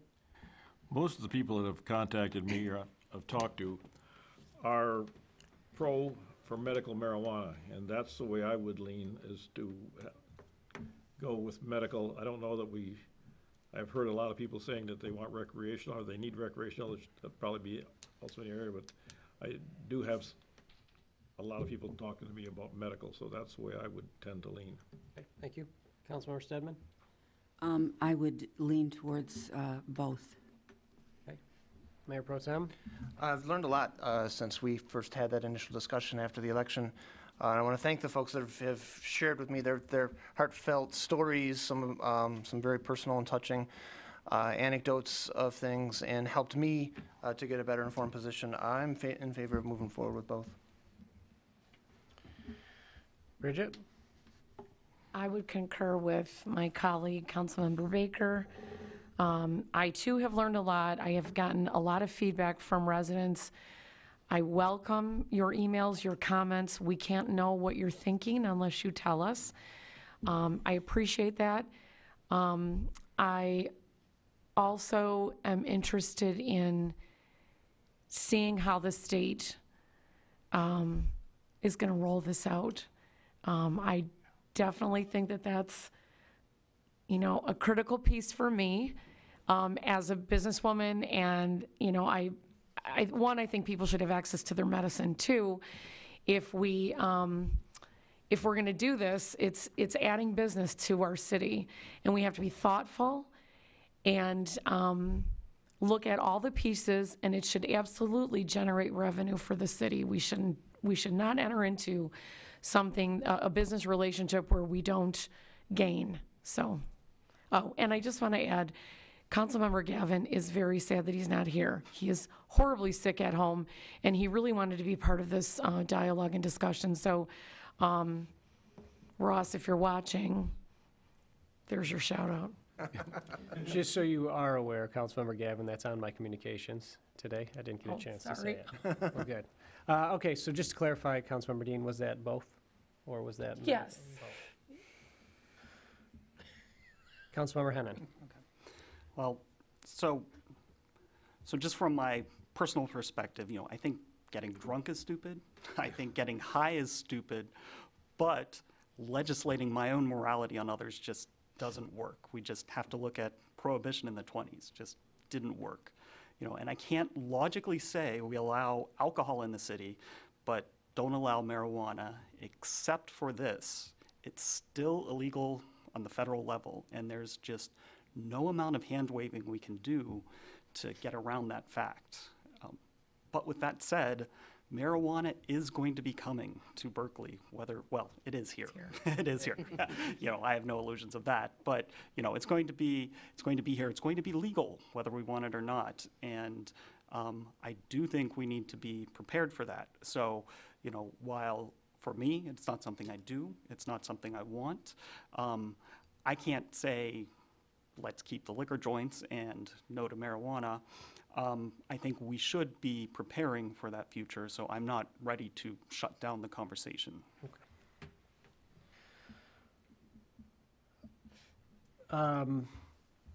So we had an oral history presented to us earlier from Mr. Cawley on the elections and what we have seen in each of those elections. And every single thing that he mentioned was obviously accurate and seemed to be pretty clearly moving towards a certain direction.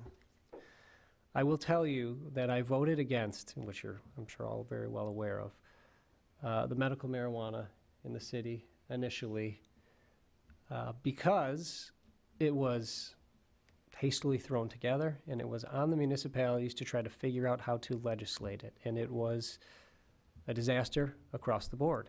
There were legal battles, there were legal challenges, consistent and constant legal challenges as to how that was ultimately going to work out.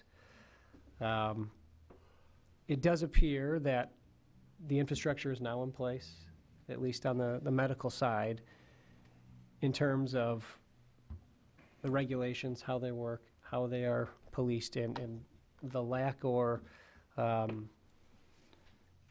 I haven't heard a lot from public safety or anybody else saying, look, a medical marijuana place is really going to destroy the city of Berkeley. I have not heard that feedback.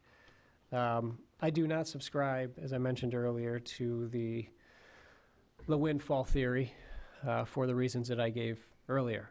I have not seen any evidence of increased money that goes through the state's hands coming to municipalities unless there was no choice. And that is, at least right now, the case. So that is not going to make my decision, like some of my colleagues have said. But marijuana pretty clearly is going to be decriminalized, it seems, in many other states coming up this year as well, or at least on the ballot in many other states this year. And I don't see, at some point, I should say, the federal government is going to have to probably change their stance as well. If enough states continue to do this, and it seems like it's going to be happening more readily. I looked at the numbers of the potential petitions or ballot initiatives that are coming in states this year, and it's a lot of them. Almost all of the rest of them that have not yet taken it up right now are going to be coming up either in the next year or 2 years with the same thing that we did in Michigan last year. I do not want to find the city of Berkeley in a position where we are forced to react to things. I would much rather be proactive and have the infrastructure in place as needed to be able to accommodate what is most likely coming anyway. I have a feeling when liquor stores, I was not around at this time, but I've heard that there were some folks that weren't happy initially when liquor stores, and we all know about prohibition. So I have a feeling that a similar movement is taking place right now as it relates to marijuana. But for the same reasons that I was against the medical marijuana establishments initially, I am still very hesitant on the recreational side right now just because there are so many unanswered questions. To be proactive, at least to have some infrastructure in place, and based on a majority of the comments of having access to it for medical needs, okay, and folks being able to access medicine that they need in their community, just like they would at the pharmacies that we have in Berkeley. I would like to consider the conversation, or continue the conversation, I should say, specifically as it relates to medical marijuana in the city of Berkeley. The reason that I'm not hopping in with both feet on recreational is for what I just said. I just don't know how to what is going to happen with the regulations. I don't know all the court cases, what's going to be changed. There are going to be a ton of them. There are. And I've met with a number of folks over the past couple of months, primarily business owners who have all of the answers because Berkeley apparently is a very desirable place for this. And why not? Why not Berkeley? That's my personal feeling at this point. We have a number of council members, at least 3, who are on board with continuing the conversation as it relates to both recreational and medical. At least 1 council member, 2, I suppose, including me, who want to look more closely at first moving forward, at least initially, with the medical establishments, because I'm a little more confident in those regulations at this point. And Councilmember Hennon wants, obviously, to continue the conversation as well. It wasn't a hard or fast response on anything right now, and obviously Councilmember Gavin is not here. The moral of the story at this point seems to be that council will be continuing this conversation as it relates to the next step, which I would think would be types of businesses that would be allowed here, coming up with zoning, if we are going to move forward with either recreational or medical, competitive process for these applications, which we are undoubtedly going to be receiving if we already haven't received them, even though we don't allow it, but I'm sure we probably have. At least continuing the conversation after today. It is not, at this point, based on what my colleagues have said, no, we're opting out. Is that fair? Yes. Okay. Mr. Manager, Mr. Attorney, what additional guidance do you need at this point? I'll just note a question on the zoning and the question on the where within the city is an appropriate one for the Planning Commission. And so what I would like to propose generally is City Attorney and I work to outline a couple of potential processes for developing a local regulatory framework and return to the council with those possible routes. Knowing that distance from schools, we're going to work in what's in the framework. Are we doing, I guess this is a question for council, do you prefer 1,000 feet from schools or 500? We can go up to 1,000 if I'm not mistaken. It's 1,000, but you can reduce it right. to So 500. do we want to be 1,000 or do we want to reduce? Just go around. Looking at the maps of where 1,000, that doesn't significantly limit the locations. It's not one of those things where we... Couple spots here and there, but where not a we ton. completely prevent any business from being able to operate. So I'm comfortable with 1,000. I'm the same. Okay. 1,000's fine. Okay. Stay with All that. right. So at least you have that guidance at this point. Sure. Mr. Mayor, members of council, should we be coming back with a suggested types of uses that would be appropriate in specific areas, or do we want to put our focus into the retail component of the law, or on the medical side, the dispensary? Personally, at least for me, medical, the dispensary side, and on the recreational side, I am leaning just towards retail at this point. But whatever my colleagues want. Agreed. Councilmember Stedman? Yeah. Mayor Pro Tem? Yeah, the retail dispensary type of thing with the potential to this what was it, micro business thing is interesting to me to see how that plays out. But I guess just my half of a cent on this thing at the moment. There's good, compelling comments about the safety of purchasing this product and also the safety of the employees working there and going to and from work and things like that. So all I would ask at this early stage as we think about it is look for areas within the city, and certainly there's a zoning process to be had and lots of comments yet to be made on this, where it's not like tucked in a corner, hidden away like we're embarrassed, right? Right. If we're going to do this thing, let's make it safe and visible and well lit. Across the street from public safety or something like that would be fine with me in this general vicinity to keep it so that you'll know that it's safe and you can see what's going on. The employees will be safe, the customers will be safe. I don't want to tuck it in a corner someplace and just say, well, we checked the box, but it's, with a wink and a nod. I'd rather, if we're going to do this, let's do it right and be proud. Okay. Councilmember Dean? Dispensing and retail is, I guess, the areas that I would focus on. And I, too, am interested in the microbusiness. I don't know much about it, so I would like to learn more and see where it could potentially fit or not fit in the city. Councilmember Hennon? One question I'm interested in answering, this first time I've heard it tonight, if we only did medical, the tax revenue part of that, this was the first time I've heard that, only medical, we would not be eligible for any of the state share. So, I would like some more on that. Yep, that is correct. That is correct, okay. Under the Medical Marijuana Act, there's 3% excise tax, but it's built right into the Medical Marijuana Act that if or when the state were to adopt a recreational marijuana statute or authorization, that it would end. And I think it just recently ended. I read something in the news just within the last few weeks. It was declared done. So in order to partake in the any portion of the 10% excise tax, that strictly relates to the recreational marijuana statute. So if we went the route of medical marijuana, the only tax money or revenues you receive would be the same that you are getting for any other business, which would be the property tax revenue and our portion of the sales tax revenue that comes back to us.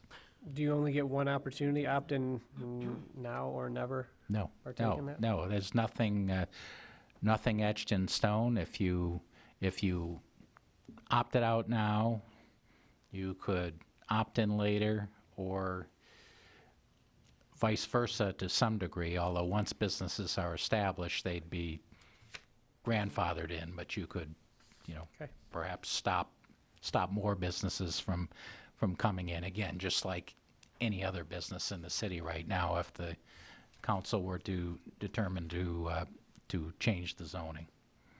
Yeah, I'm much more amenable to medical just from the federal side of it. They have carved out loopholes for medical. There are no loopholes for recreation, but that doesn't mean I don't want recreation studied. And, some of the questions I have, like processing facilities, nuisance issues around them, are there? What have been the experience in other places? And with our close proximity to residential, I guess nuisance with any of them, and just do we have the space, and those sorts of questions. How many and what types of facilities could we actually support if that actually came down to it? If recreation came before us to vote and there's no change in federal, I'm a no, and I can tell you that right now because of the federal issues. But it is going to come, and we do need to look at it and be prepared. Does that give you a little more? Yes, sir. Thank you. Okay. Any other questions or comments in the work session? Any other questions or comments from residents? I did have, while I do want this looked at, and this may not be popular with the people that want marijuana now, I'm a little hesitant to say start looking now because we don't know what those rules coming down from the state are. And I feel like a lot of effort could go in to thinking about things, determining things, and then find out that all the assumptions are wrong and they have to start all over.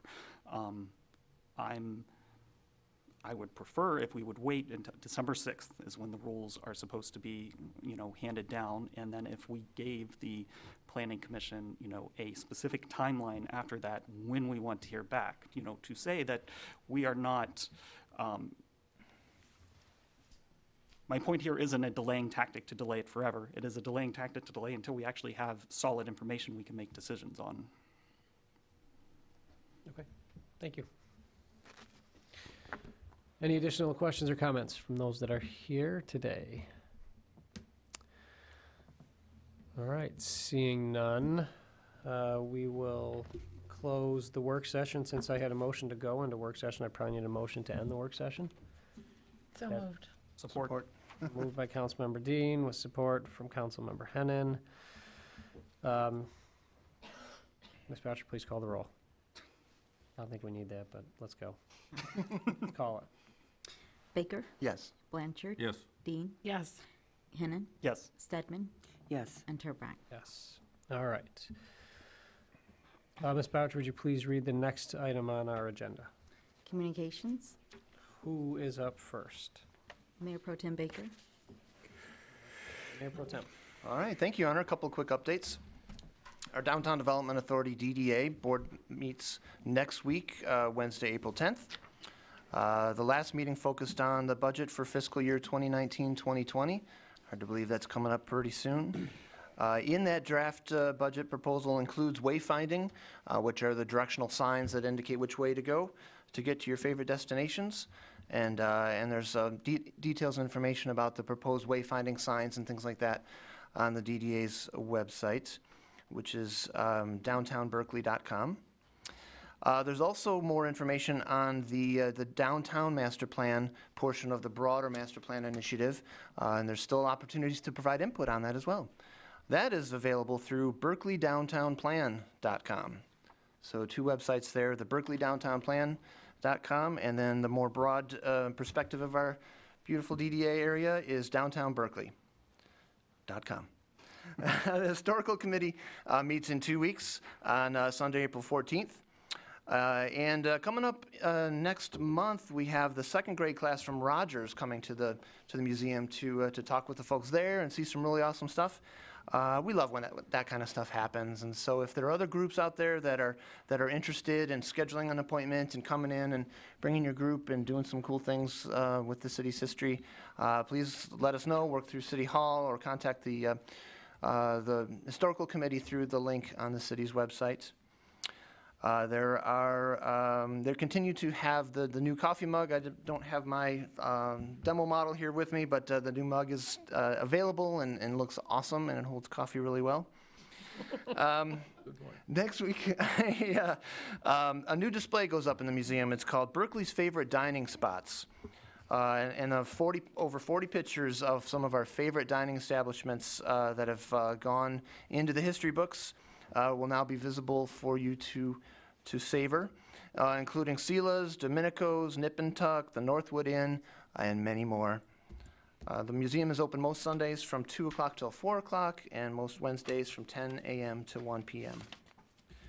The Technology Advisory Committee meets in just over 2 weeks' time on Wednesday the 17th, and they're focusing on a few productivity ideas to help the employees here within the city to provide better services for us and our residents here. And finally, John Howard, the U.S. cyclist, once said, "The bicycle is a curious vehicle. Its passenger is its engine." And we had a nice stretch of weather there recently, and it was great to see folks out cycling, and I think that's super cool to get out there. And please remember to be safe when you're doing that. Wear a helmet. Helmets are cool because what's inside your head is cool, and you want to keep it there. Sidewalks are for pedestrians. Please save that space for our footed friends here and keep your wheels where they belong on the roads. And it's crazy. I still see folks driving against traffic, riding their bicycles against traffic. I'm not sure what that idea is all about. But please remember, you're on a vehicle. Vehicles go with the flow of traffic, and bicycle safely as this fantastic weather resumes any day now, I'm sure. Thank you. Thank you. Councilmember Stedman. Okay, the Beautification Committee will meet again on April the 10th. At the March 13 meeting, they discussed improving the area near Clark's Ice Cream. But one of our members, Jeremy, reported that this is one of the number one thing on the DDA list. But the advisory committee would, the Beautification Advisory Committee would gladly help with that. The library, I've been telling you to go to your computer because I don't want to take the time to read them. This is why I don't want to take the time to read them. This is April's offerings.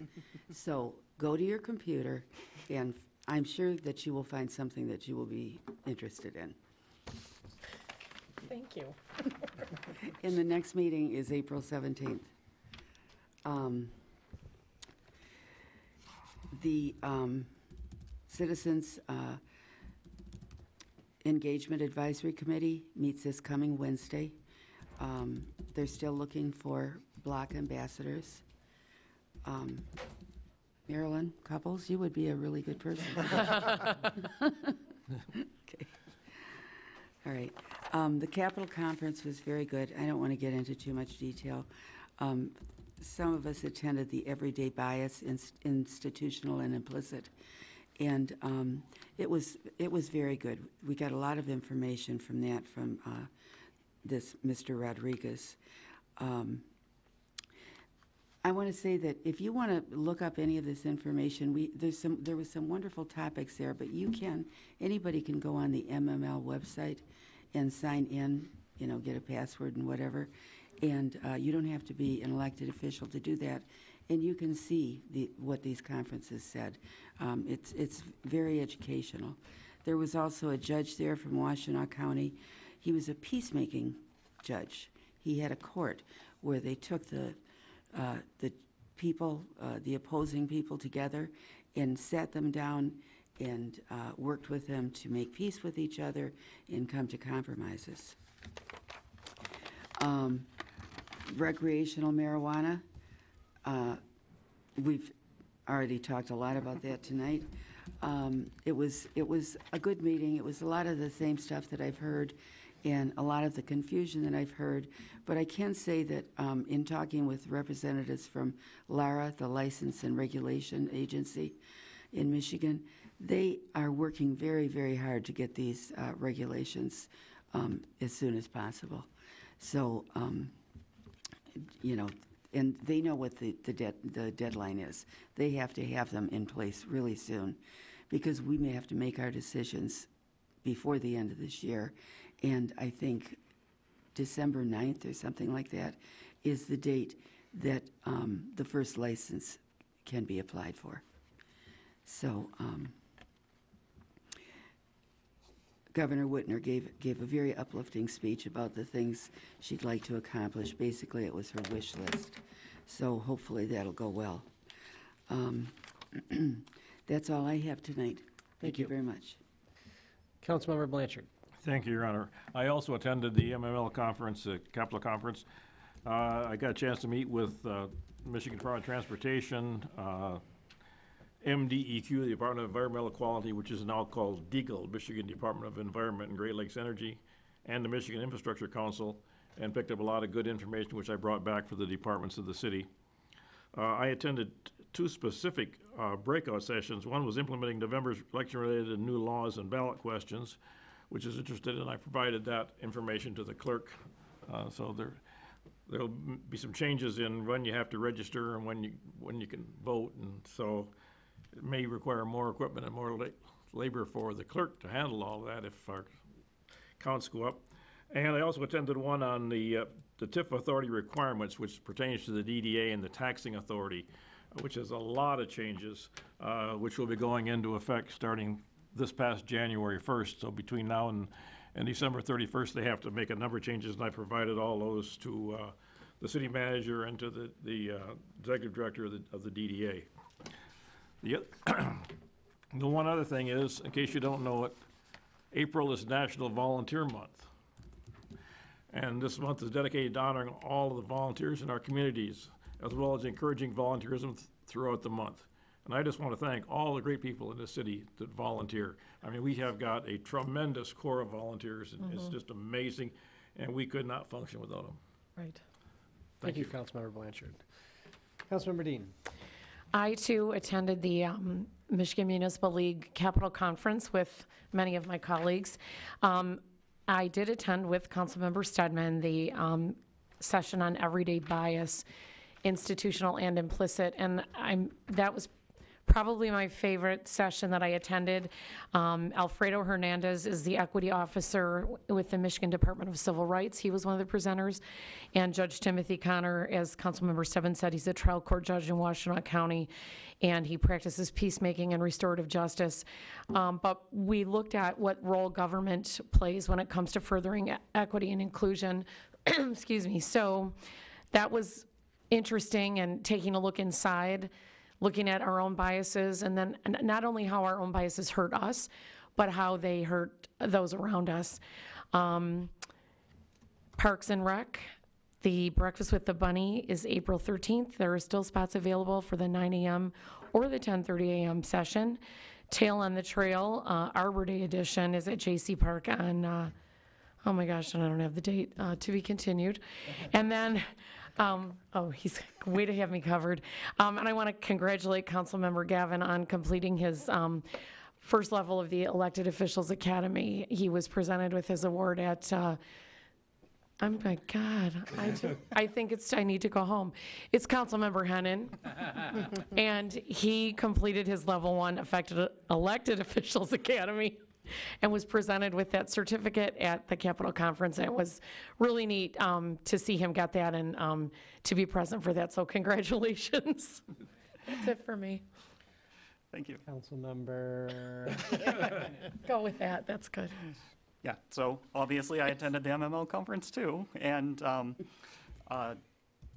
some of the big takeaways for me were the general sessions, which I think gave us a lot of tips and input and ideas on how to be more effective communicators, something everybody always needs. I also took more specific sessions on communicating with our legislative delegation and how to reach out to them and how to use that asset for the city's betterment, and then a session on looking at some of the housing challenges that other communities are facing and some potential solutions that we might be able to bring into Berkeley.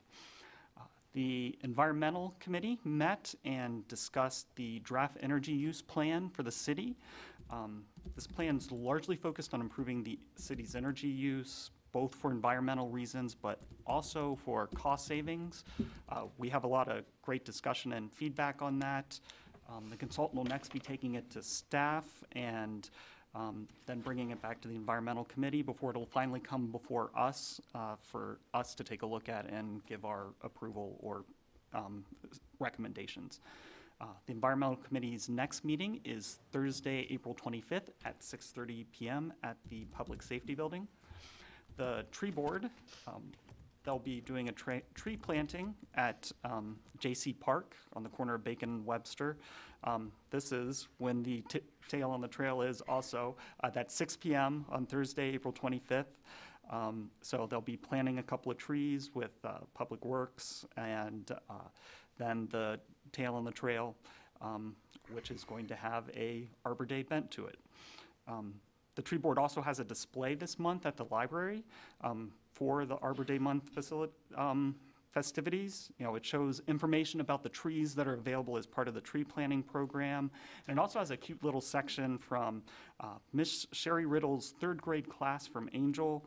They were asked, why are trees beneficial? And they wrote some of their answers on some leaves that are now part of that display. So I really encourage you to go there and check it out. They just got it set up today. So, and the Tree Board's next meeting is this Monday, 7 p.m. At the library. And then finally, I'll have my talk with Dennis coming up, also at the library. That's on April 9th from 6 to 8 p.m. Thank you. Thank you. Mr. Baumgarten. Thank you, Mr. Mayor. I would like to commend this council. Just like last year, where you guys made a great showing at the MML. I know it impresses the MML. I know it's the envy of many other people in my position to have such an engaged, thoughtful, and dedicated city council. I know you guys have busy lives and day jobs, and you guys put that on hold and went and gained a massive amount of knowledge to add to your already considerable knowledge. So I do like to continue to thank this council for being so engaged and being such an active participant with the Michigan Municipal League. But also want to transition to something far more excited, in my world at least. Curbside bagged yard waste pickup returns this week. And so sticks, twigs, leaves, whatever you have, if it grows on a tree and then falls off, put it in a bag, put it at the curb, and we're back to the time of year where we'll make it disappear for you on your regular trash day. Keep in mind, we've eliminated the bag tags, so there's no longer a charge for that. So fill them up, put them out, and we will absolutely pick them up on whether your day is Tuesday or Friday, or whatever your normal day is. Put it all that yard waste out with the regular trash. So, thank you, sir. No stickers. No stickers. No stickers. No. What about Thank you. large limbs? Large limbs are still subject to chipping, and we have our published schedule of when the chipping, will come throughout this year. Contact DPW, and whether email or phone or however you feel most comfortable contacting them, get on the list, and on that third Monday, and again, we have a published list of when all the third Mondays are. We'll come by and working in crews will work to chip it throughout that week. Thank you. Mr. Attorney. Nothing this evening, Mr. Mayor. All right. Over the past couple of months, I had the opportunity to visit a couple of schools. First, I visited Angel and a Girl Scout troop, and they were interested in how how municipalities work, and specifically what a mayor does. And they all ran to the window when they saw me walking up, because they wanted to see my limo. They were severely disappointed when they saw me get out of an Equinox, and it is what it is there. And they asked where the mayor's mansion was in the city of Berkeley, and a number of other things. But it was a very spirited, great question. Some of them very, very eager to learn about how cities work. And then I had the opportunity to go to Burton in Huntington Woods, part of our district, a couple of weeks back, to specifically talk with the fourth graders about how a city passes an ordinance. And what an ordinance is, it's a law in the city. And they proposed to pass an ordinance with the class, they had some volunteers to serve as council members, that said if somebody asks you to play with them at recess, you have to play with them. So there's been some issues. The ordinance did not pass. It was voted down actually unanimously. Wasn't a whole lot to it, but I like where their heads are at. It was in good moralities and trying to help folks. So I appreciate the opportunity to go to those schools. The community center. I don't know if you guys recall, but in the last election, there was a ballot proposal to pass or to build a new community center, and it was defeated. Very close, but it was defeated nonetheless. And after the fact, I mentioned that I didn't want either of that election to come out either way that close. I feel like the community center is something that should be important enough to our residents that we should be able to come to consensus on what the city needs and what our residents want. It was not the case. Over the past couple of months, I spoke to a number of residents, some that were still very passionate about their stance, whether that was against it or in favor of the proposal. And what I found in talking with those folks is that their minds haven't changed on at least that particular proposal, and some were dismayed by the way the initiative played out, especially on social media, and the fact, even if it wasn't on social media, that people just got so emotional. It wasn't a very becoming situation in my estimation for the city. And I know that rubbed a few folks the wrong way, and some of those folks are like, I don't even want to see another community center because it was so ugly before. I don't have the patience. I don't have the desire to do it. I spoke to a number of folks who were less involved or engaged in the first proposal, and many of them were of the mindset, if it passed, that's cool. If it didn't, okay. I wasn't, too invested either way. But I specifically started to ask those individuals in particular. It was pretty clear those who were very in favor, those who were against, why, where their opinion was formed. Some of that was valid, reliable information. Some of it was information that maybe had been exacerbated or exaggerated, may or may not have been the case, but regardless. Those that were in the middle, what I've realized were they tended to just be extremely pragmatic.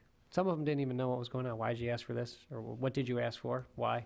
How big? Why was this? How did this process play out? And of course, it went through the CAC and all the different ways that we got there. But what I found was those folks tended to be very pragmatic in a sense that, well, we do have a need for improvement in our recreation offerings at the community center.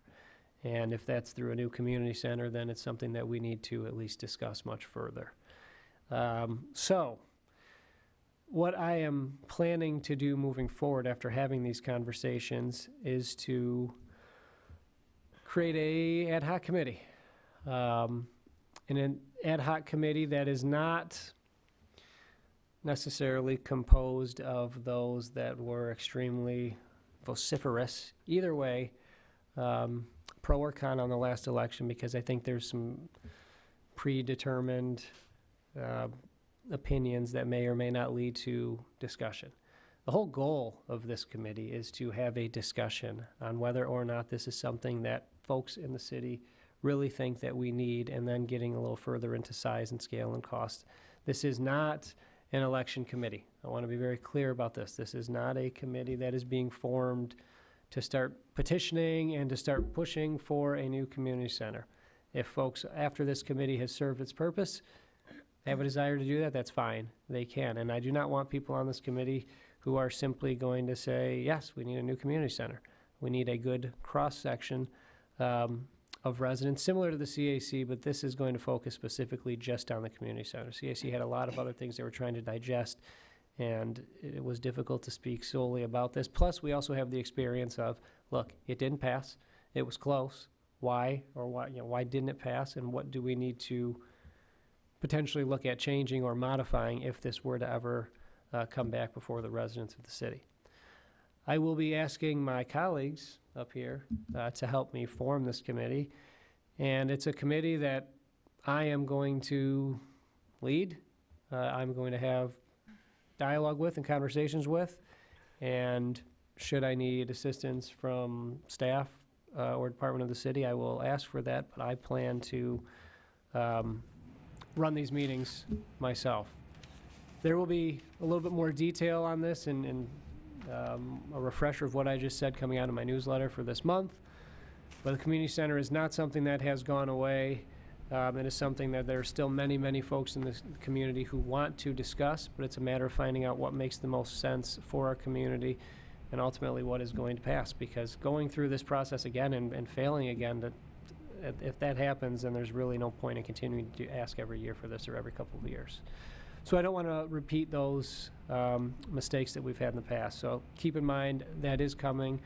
There will be a committee, and unfortunately for that committee, it's going to be with me instead of somebody else. That is all that I have for this evening. With that, I will ask for a motion to adjourn. Motion to adjourn. Support. Motion to adjourn by Councilmember Stedman with support from Councilmember Blanchard.